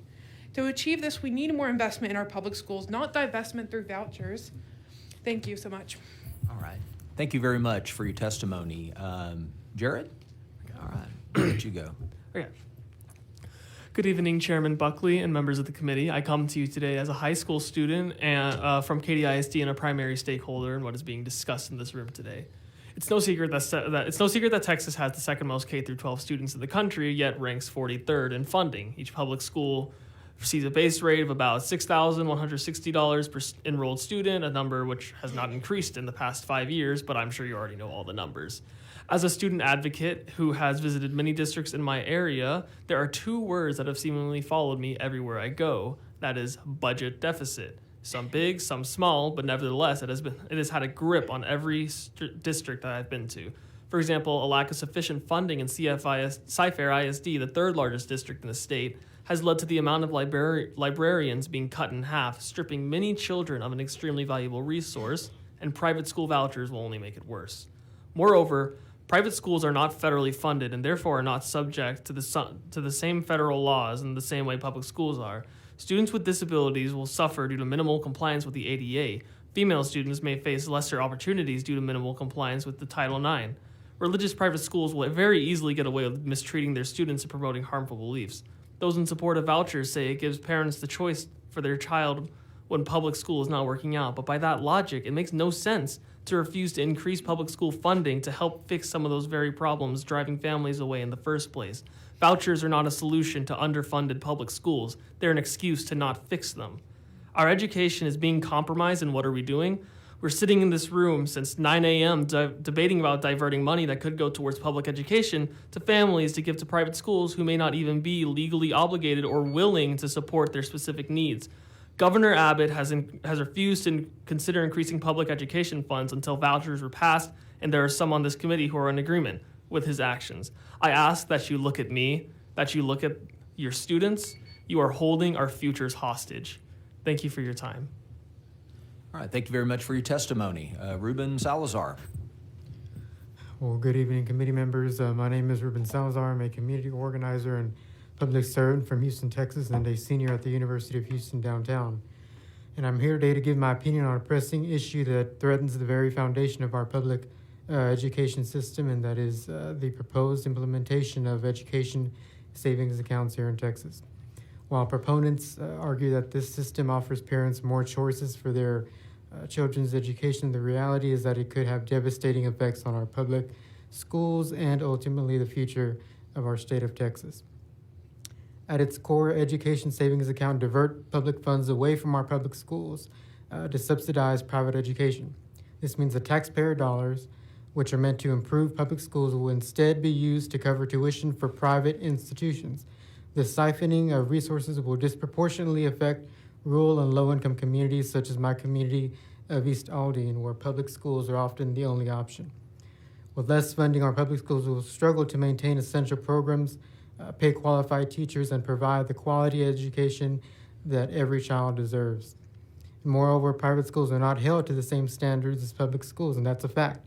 They are not required to accept all students, and they are not subject to the same accountability measures. And this could lead to a system where only certain students benefit from these education savings accounts, while others, particularly those with special needs or from disadvantaged backgrounds, are left behind in underfunded and overcrowded public schools. Education savings accounts also risk deepening the divide between socioeconomic groups here in Texas by allowing those who can already afford private education to use public funds This system would effectively prioritize the needs of few over many. Public schools are a great equalizer in our society, and they bring together students from all walks of life by teaching them not just academics, but the values of diversity, equity, and inclusion and community. While school choice may sound appealing in theory, education savings account are a step in the wrong direction. They threaten to weaken our public schools, exacerbate inequality, and create a two-tier education system that benefits the few at the expense of many. I urge you to stand up for our public schools, support our teachers, and ensure that every child in Texas has the access to a high-quality education regardless of where they live or how much money their parents make. Thank you. All right, thank you for your testimony. Ahanua? Good evening. I'm Ahanua Aliopinion. I'm 19 years old, and I am a student researcher at the University of Houston. We woke up at 3 a.m. this morning, and we came here all the way from Houston. And the reason why I personally felt it important to come here is because I work extensively with disabled and medically fragile students, and I'm here out of concern about the effect of vouchers on their access to education. Disabled students are often cited as beneficiaries of school voucher programs, with the implication being that vouchers will enable parents to send their children to private special education schools that may better serve their students' needs.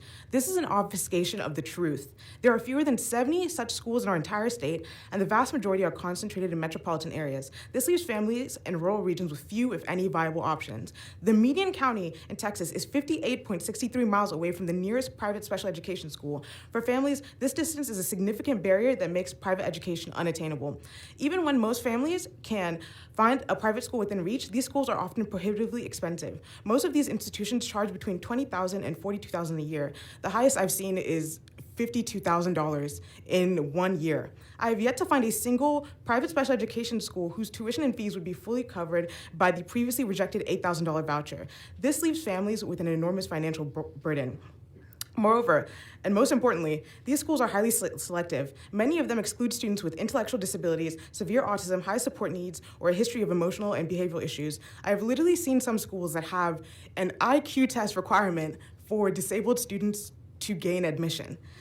This selectivity raises an important question. If these schools are unaffordable, out of reach, and selective, what real choices do parents of disabled students have? Should they endure long commutes and financial strain to access a private special education? Should they hope that their child is not too disabled to meet the requirements of these private schools?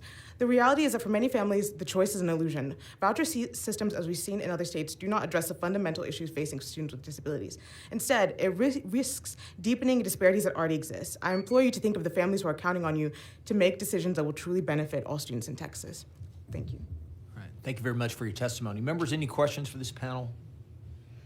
All right, thank you all very much for being here. Chair calls Mary Elizabeth Castle, Robbie McDonough, Daniel Dower, and Paul Colbert.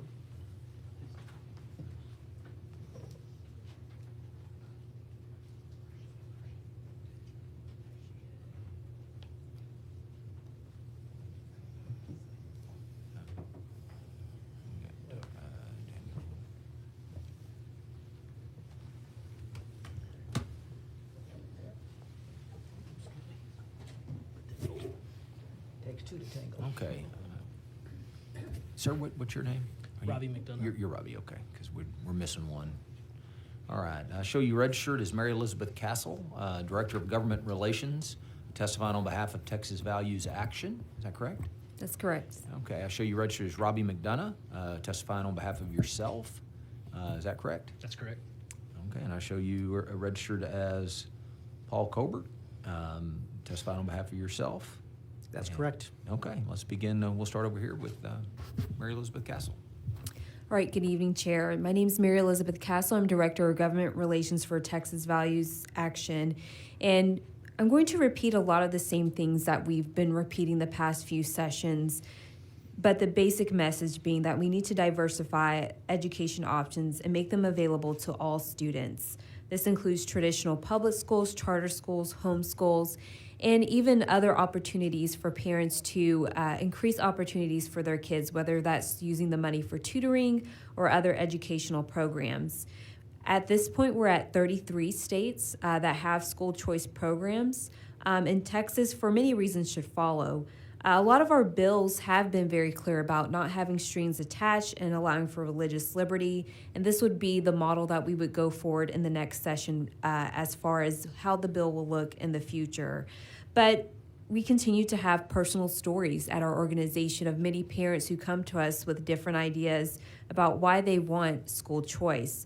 Some of those have been parents who have complained about either negative attitudes about different topics in the classroom, including our nation's history or censorship of religious points of views. But sadly, we are increasingly hearing of parents who have come to us saying that either gender identity has been pushed on multiple children in their family, and even the transitioning of their own children being kept a secret from them by the school officials. So you may ask, why don't these parents just send their kids to, a private Christian school or a school that agrees with their values? But this is not an option for them. So affordability definitely is an issue. But with school choice, we can make sure that on these bases, but many others, they can have that opportunity for their kids. Since the pandemic, it's been a continued topic about the value of education in our state and in our nation, and parents want to be more involved and have more options for their children. So I think school choice is a start, and hopefully we can work together for next session to have a more viable bill. All right, thank you very much for your testimony. All right, Robbie McDonough. Hey, good evening. My name is Robbie McDonough. I live in Houston, Texas, where I work as a small business owner, an entrepreneur, and an attorney. I'm also a parent of two Houston ISD students. One attends middle school and one attends elementary. I'm here really on behalf of a lot of friends. I'm not a member of any organization. I'm not a volunteer for any organization. I'm not financially supported by any organization. I'm making $0 to be here, which is just slightly below what you guys are making to be here. So I appreciate you. A year ago, I paid very little attention to education policy in Texas. It was not a voting issue for me. It was not something that moved me to the polls. I voted on various things, but not education. That all changed with the TEA takeover of HISD. At first, I was really optimistic.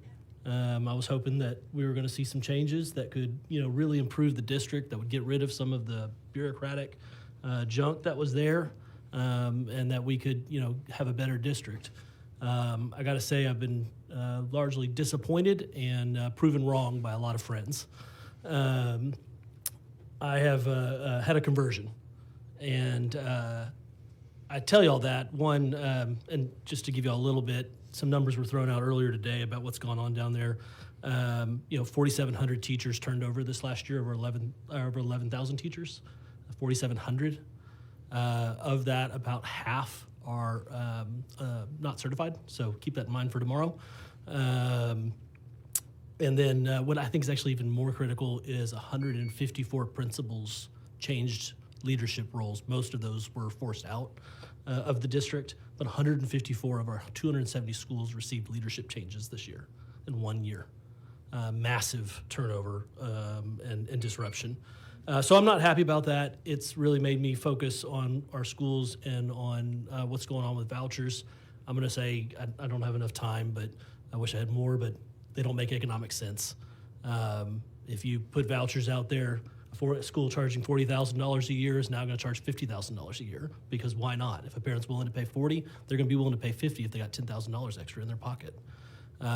So the idea that this is going to open up this large world of opportunity for our underserved communities, which, by the way, my kids go to Title I schools.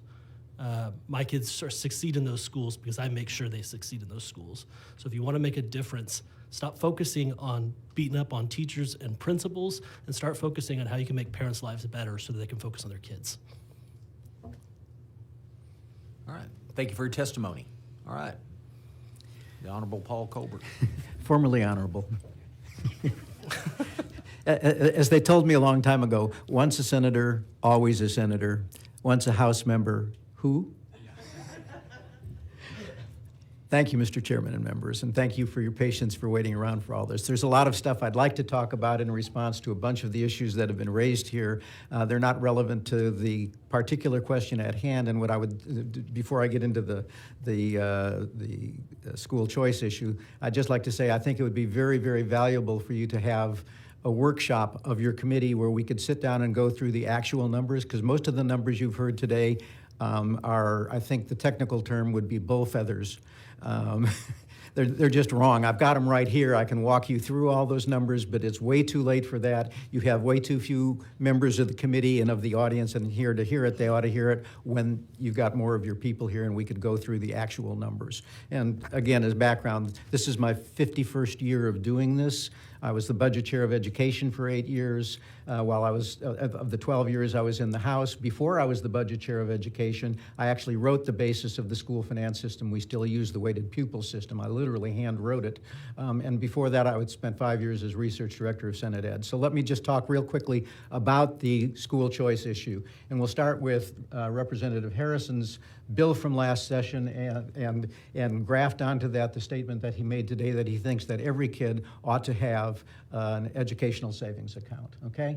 Your bill last session, Representative Harrison, called for, according to the LBB fiscal note, a voucher of $12,346 per student, which the LBB miraculously claimed was the average expenditure, M&O expenditure per student.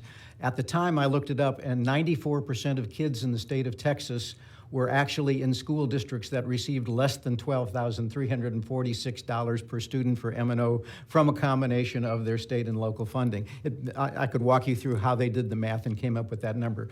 But according to the websites of the Private School Association, there are 250,000, or last year there were 250,000 kids who were just in their schools, and there were others who were not in their schools.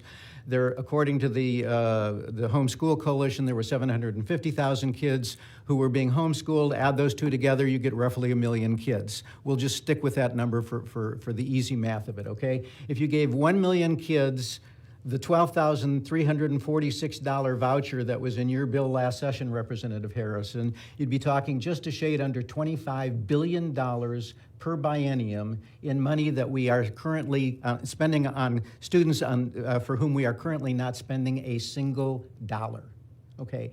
The answer to the question you were asking that poor guy who was sitting next to me about how this would somehow hurt public education is because if you spent $25 billion on kids you're currently spending zero on, where would you ever have another penny to spend on public education? Okay? The answer is nowhere. Absolutely nowhere, and you know it. And you're just being, don't shake your head. We can talk about it if you want to talk about it. Representative Chairman Buckley, your bill last session, you wanted to know why people voted against spending more money than had ever been proposed for public schools if they could get the voucher program together with it, okay? Well, let's talk about the numbers that were there. First of all, according to the fiscal note on House Bill 1, the voucher program in the first full biennium of implementation, which would have been the next biennium, it was going to be $1.9 billion in the first year of that biennium, the 2026 fiscal year. It didn't have a number for 2027, but for 2028, it said it was going to be $2.3 billion. So you could interpolate that the 2027 number would have been $2.1 billion. Add $1.9 billion to $2.1 billion, you get $4 billion, okay? Now, in the regular session, the total amount of money that the leadership allocated for the Appropriations Committee to spend on improving funding for public education, not for tax relief, but for actually improving the formulas for public education, was $3.9 billion. So the reason why a lot of people didn't want to vote for your bill was because they didn't believe that the $7 billion or so that was in your bill for formula funding increases would stay, since they previously had only said that there would be $3.9 billion, and they thought that if they passed it over to the Senate, which said that they wanted to spend the money on vouchers and not on public education, what they would get back would be the $3.9 and $4 billion for vouchers. And the point of it is this. $4 billion that you were willing to spend on vouchers last time around. I mean, we can talk, I can't give you a single number, Representative Hefner, about how you improve education because there are a whole lot of different places where you would need to improve it. Let's talk special education for one moment, okay? We currently are underfunding special education by about $2 billion a year. The reason we're underfunding special education by about $2 billion a year is because we are funding special education based on the instructional arrangements that I wrote into the law in 1984 that we haven't used in 25 years as our methodology of delivering special education. There was a comment made earlier in the discussion about how we're giving the same funding for a kid who is mainstreamed, who needs an aide standing next to them, as we're giving to a kid in mainstream who doesn't need that sort of thing.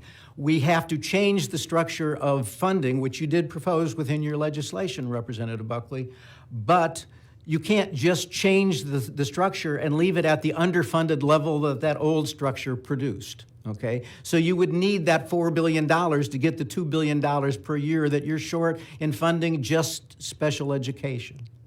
Now, we could also talk about the underfunding of bilingual education. We could talk about the underfunding of compensatory education. We could talk about the fact that we don't really pay for full-day kindergarten, even though districts offer it.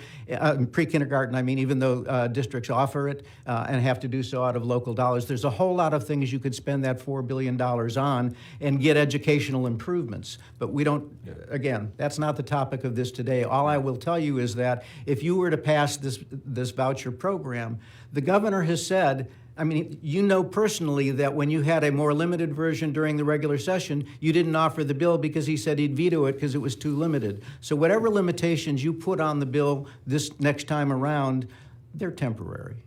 The eventual cost is going to be that million kids times whatever the value of the voucher is, the $10,500 that was in House Bill 1, the $8,000 that was in the Senate bill, whatever it is, multiply that by 1 million kids, and where are you going to come up with the money for that on top of the $18.7 billion that you spent on tax compression and the increase in the homestead exemption last time around? Thank you. All right. Well, I will, let's talk offline because that's not totally accurate with the build in values because the million homeschool kids or 600,000 didn't get the full deal. They got 1,000. No, I understand. So that's a different number. Your bill limited to only $1,000 per homeschool. But that's, school. again, that bill's not before it. That bill is gone forever. So yes. We are here to hear testimony. I'll let you go over your time, but I appreciate you being here. Any questions for this panel? So, no, I appreciate the thoughts, but no, you fundamentally just want to trap kids in failing schools, and you're going to church this up in whatever kinds of distortions of the numbers that it takes to make that point and to keep those kids trapped there. But appreciate you being there.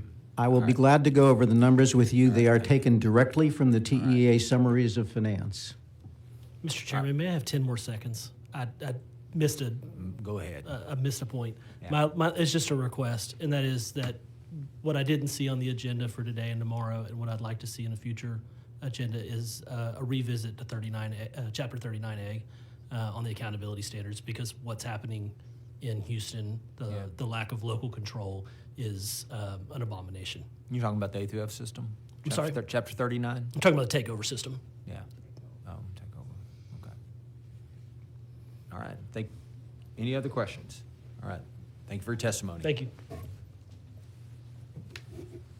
Chair calls Arif Panju, Fernando Guerrero, Shanara Morrison, and Arshia Papari.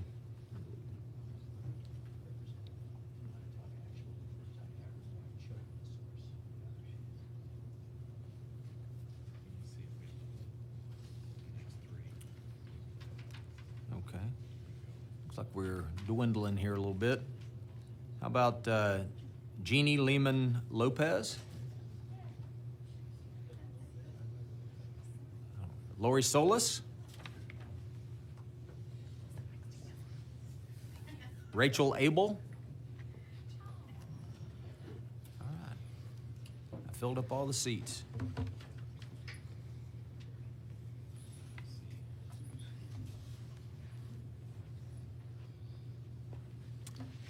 Okay, show you, let me start here.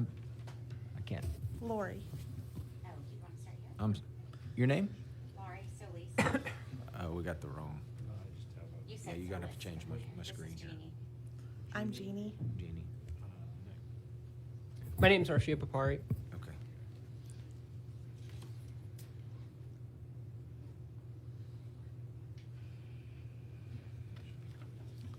Okay, so I show you registered as Jeannie Lehman Lopez, testifying on behalf of yourself. Okay. I see you registered as Lori Solis on behalf of the Austin Council of PTA and yourself, testifying. Solis. Okay, I'm sorry. And I show you registered as Rachel Abel, testifying on behalf of yourself. And I have you registered as Arshia Papari. Yes. Testifying on behalf of yourself. Yes. Okay, we'll let Lori Solis begin. Okay. I always start on that end. Is it? We Yeah, can you're- do it wherever. No, you're good. It's You're good. 9:07. We can do wherever. We can go however we want to go. Well, thank you very much, Chairman Buckley, as well as the rest of the committee. I want to thank you for going this late. We were told it was going to stop at 6, so to be here this late, thankfully we've got some privilege at home to have kids covered. I'm a mom. I've got 3 kids in a public education setting. I've got a college junior, a senior in high school, and a rising 8th grader. They are all through the public education system. I'm an avid volunteer, PTA leader, as well as math classroom coach in a middle school setting. I will say, I've listened to a lot of testimony today, so I'm not quite sure what's going to connect with you. But I do want to say that I've got 3 individual learners at home. I understand wanting to find a fit for my student, and I recognize that I have choice within my own school district. So all 3 of my kids went to middle schools that we are not zoned for. In elementary school, my important value to me was that they could ride their bike when they needed to. They could walk with their peers home when they needed to, because we are working parents. So I put my kids in private daycare when they were 8 weeks of newborn. And so I was paying, at that time, 20 years ago, I was paying $900 a month for that first student 20 years ago for daycare.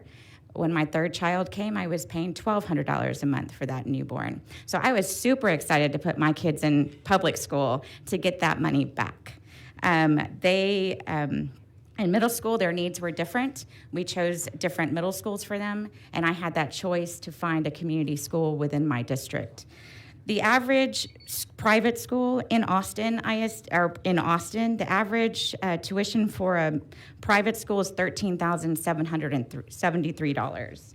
So with the $12,000, that does not give me universal choice to find a private school that fits me, as well as high school is $16,076, while the state average is $11,115. If we're talking about universal choice, I don't understand why we would give to institutions that don't allow universal acceptance. We know that our SPED students may not be accepted. We know that other students may not be accepted in private institutions. So I am very worried about putting my public tax dollars into institutions where their acceptance of our students is not guaranteed. So I would like to add that if you could please find ways to add more funding to my public school, I would like to see that solution well vetted first. All right. Thank you. Thank you very much for your testimony. All right, Ms. Lopez. Okay. I'm a little nervous that this is not something I'm great at, but I do want to share my story. I've heard a lot today from experts about vouchers and ESAs, and from those who have recently implemented ESAs in their own states or stand to gain from ESAs passing here in Texas. I've heard a lot of people talking about studies and data, but I moved here from Indiana, and I can speak to the reality of parents in a state that passed a voucher over a decade ago and how that hurt my family. I think I probably felt like a lot of people, a lot like that gentleman from Houston. I wasn't super involved in public schools or education. I trusted that my kids were getting what they needed in schools. It wasn't something I really thought about. When I heard about school choice, I thought it sounded great. Passed in 2011, I was in favor of it. It wasn't a universal voucher. It was limited in Indiana to help those that needed it the most. And I was that family. I was low income. I was in nursing school. My children had never been in a private school. My daughter's middle school was an F-rated school. So I was very excited. I thought it'd be awesome to be able to send my daughter to one of the 2 nearby private schools, excellent schools. they don't accept vouchers. Neither one, Park Tudor and the other one was International School, very close to my house, closer to me than the public school, do not accept vouchers. The Catholic school down the street had a waiting list that I couldn't even imagine that I would ever get to the bottom of. I couldn't afford it either way, so we returned to our public school, and she had transportation. I was in school. It probably wasn't viable anyway. But anyway, my point is, where is the parent's choice in that? I wish I had known then what was going to happen to our public schools in the years after the vouchers passed. The legislature continued to expand the voucher in the years between 2011 and 2018 when my daughter graduated high school. Indiana has continued to expand their program ever since, and right now they're continuing to expand. I read $1.136 billion total in private education in their upcoming budget cycle, and that was just for this year. I'll share some of the things that happened to my family. Class sizes got bigger and teachers started leaving. By the time my daughter was in high school, she often didn't have teachers for her higher level classes. She had continuous substitutes for her Spanish class. She still doesn't speak Spanish. And she had to learn one of her hardest classes, calculus, in a combined class of 3 separate classes. Extracurricular activities started to disappear. They got extremely expensive. We spent thousands of dollars per year for my daughter to play basketball and run track at a public high school. Our school actually would withhold diplomas if people couldn't afford their sports fees at the end of the school time. Book and technology fees went way up. I spent $700 one year on her high school book and technology fees. I, by then, had a son in elementary school, $150 per year for him. I now have another son. We moved the year when he was in first grade, my youngest. We lost all the IB programs that we had previously in all the schools, and they remained only at the high school level still to this day. My son in elementary school lost foreign language. The district had to start passing referendas every 2 years to patch funding holes. I think we call them bonds here. I'm currently in Austin ISD, and it sounds like I feel really upset that this is starting to happen all over again. We live in Southeast Austin now. I moved here to be close to my parents during the pandemic. I'm a nurse. I take care of them. I actually just lost my mom this summer. I have a son in 5th grade and an older son in 7th grade now. We're in Austin ISD. We love our schools. My oldest son takes a CTE course at his middle school right down the road. He's learning robotics. It's great. My youngest wants to be a scientist.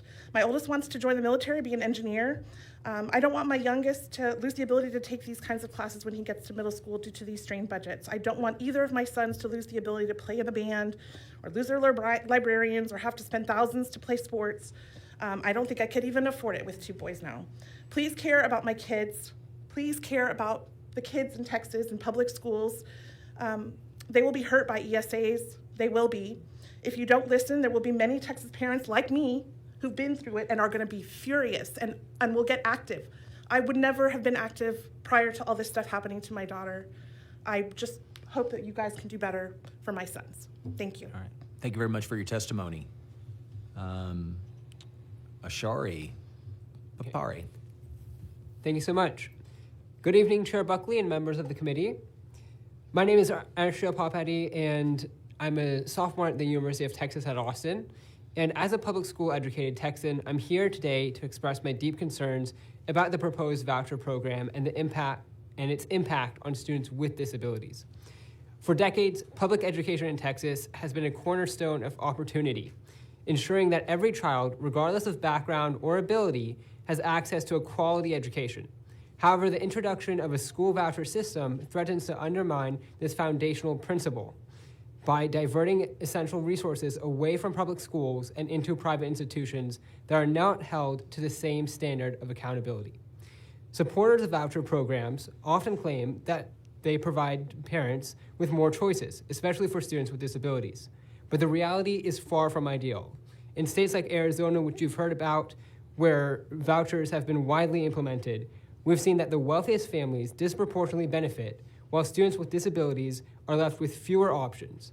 Private schools are not required to offer the same level of support and services as public schools, nor are they obligated to accept all students. This creates a system where only a privileged few can truly benefit from these vouchers, leaving the majority of students, particularly those with disabilities, at a significant disadvantage. In Texas, the situation would be even worse.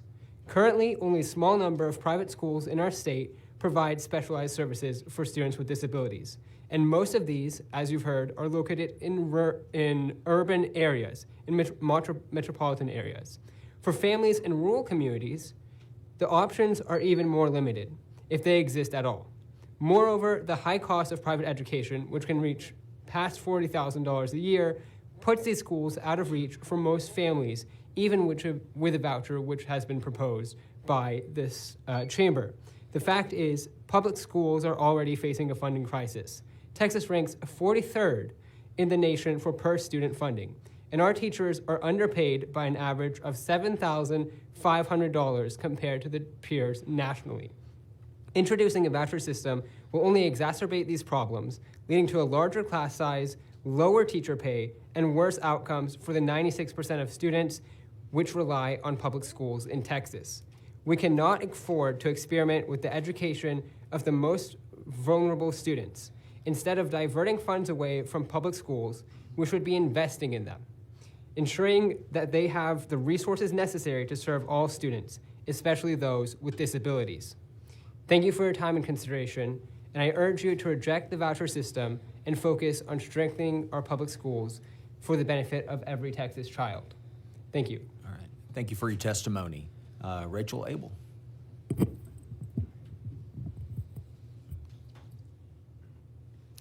Good evening, members of the committee. My name is Rachel Abel, and I'm a parent of 4 children living in the Grapevine-Colleyville School District.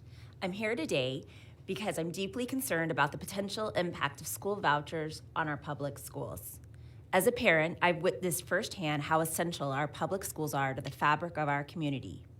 Public schools are not just educational institutions. They are the heart of our neighborhoods, offering a sense of belonging and support to all children, regardless of their background or income. Introducing school vouchers would begin to unravel this community fabric. Vouchers would divert critical funding away from our public schools, funneling it into private institutions that lack the same accountability standards. This redirection of resources would further strain our already tight public school budgets, making it even harder to hire and retain quality teachers, update learning materials, and offer engaging programs that keep our children motivated and safe. In Grapevine-Colleyville, we're already facing difficult decisions, cutting programs, limiting choices, and increasing class sizes because of the financial constraints. Meanwhile, private schools, which are not required to accept every student, could further marginalize our most vulnerable children, leaving them behind in increasingly underfunded public schools. Vouchers would create a system where public dollars subsidize private education for a select few, while most of our children in public schools bear the brunt of the consequences. Our public schools should be places where children have the opportunity to succeed, regardless of their circumstances. I want to share that as a native Texan who's lived in Florida and California, I've seen the effects of a voucher program firsthand. In Florida, my children attended private school, and we benefited from the VPK voucher program, which offered $300 a month to offset tuition costs. However, when the voucher was introduced, our school's tuition increased and the private school profited, and that was at the taxpayer's expense. It's naive to think private schools in Texas won't use vouchers in the exact same way. I urge you to prioritize fully funding our public schools, ensuring that every child in Texas has access to the quality education they deserve. Thank you. All right. Thank you very much for your testimony. Members, any questions for this panel? All right. Thank you all very much for being here. Thank you. All right. Chair calls Charles Venezia, Savant Moore, Daphne Hoffacker, Michelle Williams,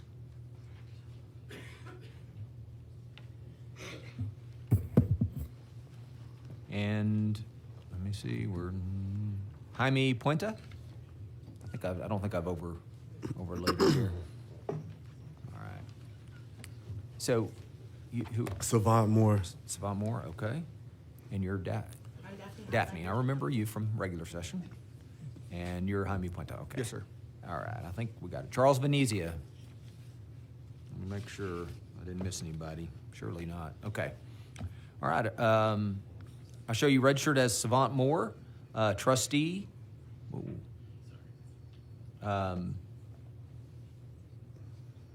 Okay. I'm sorry. Savant Moore, trustee for Houston Independent School District, trustee, and you'll be testifying on behalf of yourself. Is that correct? All right. I'll show you registered as Daphne Hoffacker, and you'll be testifying on behalf of yourself. Is that correct? Yes, sir. And I show you registered as Jaime Puente, Yes, sir. and you'll be testifying on behalf of every Texan. Yes, sir. All right, we'll begin with the trustee. Good evening, Chair, Vice Chair. Thank you, State Rep Allen, for everything you do in Houston. I come to you appreciating y'all for earning your $21 today, because y'all only make $7,500 a year, so you're appreciated. As we all know, Houston has a problem.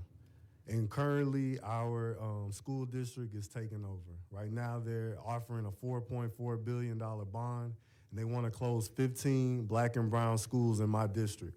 And so they won't vote for that bond, because why would we want our schools closed? You can't help me with that, but there is something that you can help me with, and that's to amend House Bill 1842 from 2015, amended where local control can come back to our great city. Because what is happening in Houston, I would never wish to happen in any one of your cities. Also, please investigate why was $49 million of our taxpaying dollars sent from Houston to Colorado. I'm a Texan. I'm not a Coloradoan. I'm a Texan. Another challenge I have for every one of you, I was a Ranger in the Army for 10 years. It doesn't matter I'm a Democrat, you're a Republican, you're my brother. She's my sister, we're Texans. We have to put our differences aside and remember, this is just about the kids. Do we want the best education for our children? Hey, I could send my kids to Massachusetts to go to the best elite school, but I would love for them to go to the best school in my neighborhood, right? So that they can ride their bike, they can walk and not be an hour on the bus to go to the better school on the west side. So I'm asking you to please increase the funding for the public schools. It's very imperative. You want to know the number? Look at the number one state, Massachusetts, about 22,000. If we're not spending that, we're Texas.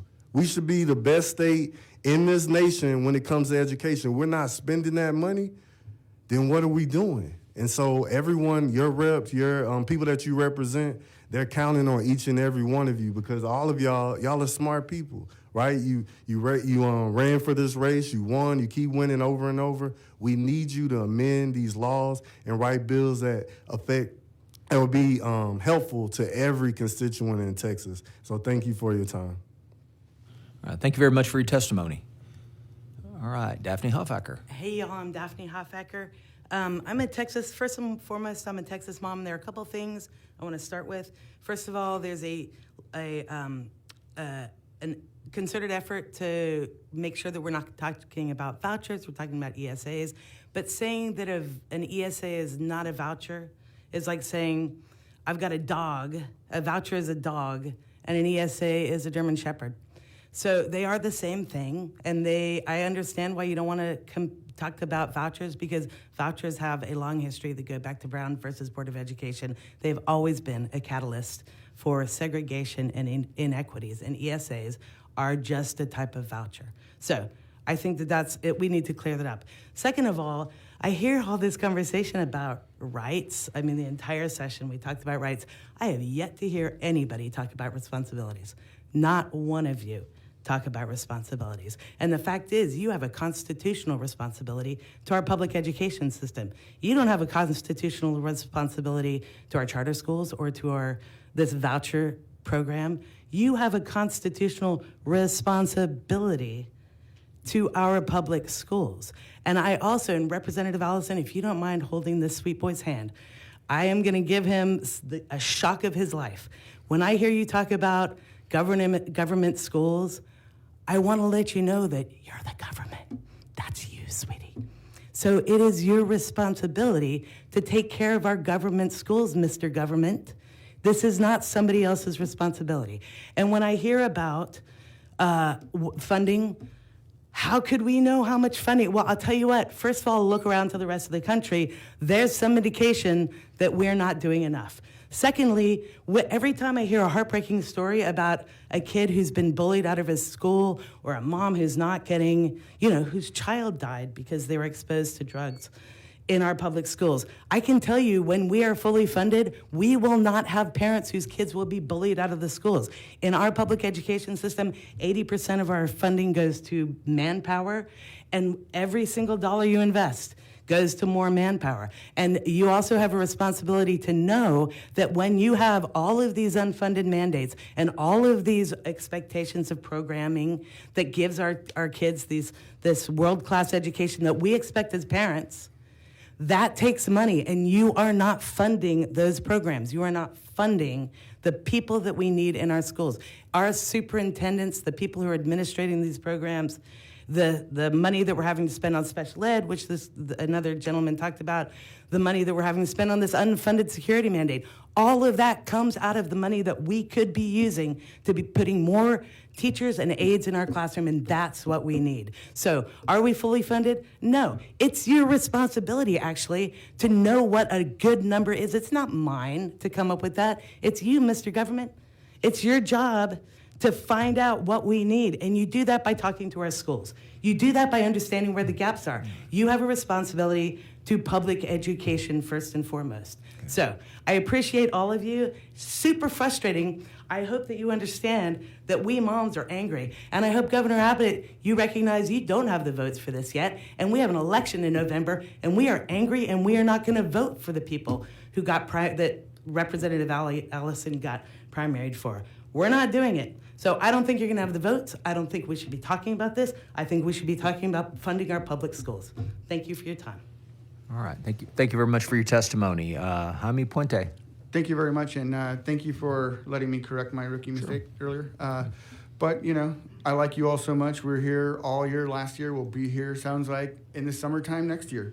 One of the things that I like to say when I come to talk to you is that public education is the tie that binds us together as Texans and Americans. And we have known that, you know, from our founding fathers. You know, Thomas Jefferson talked about it in the Notes on the State of Virginia. Abraham Lincoln mentioned it in his very first letter to the people of Sangamo County when he was announcing his candidacy as a congressman or for Congress. And then, you know, we hear it, we know it, we learn it from Frederick Douglass, one of my favorite founding fathers, who reminded us that learning forever unfits a man to be a slave. And it wasn't, without him, we would not be the country we are today. And without education, without him stealing education and then stealing himself away to the north, we would not be here today. And so to answer a couple questions I heard, you know, we talked about what the cost of the most recent voucher legislation, which is what we have to go by. And Chairman Buckley, in your district, in HD 54, every Texan's analysis of HB1 from last session, it promised $90 million to the school districts in your district. But with our estimation, with our analysis, at 5% of a voucher usage, so 5% of students leaving schools in HD 54, that would have only netted the districts in your House district $50 million.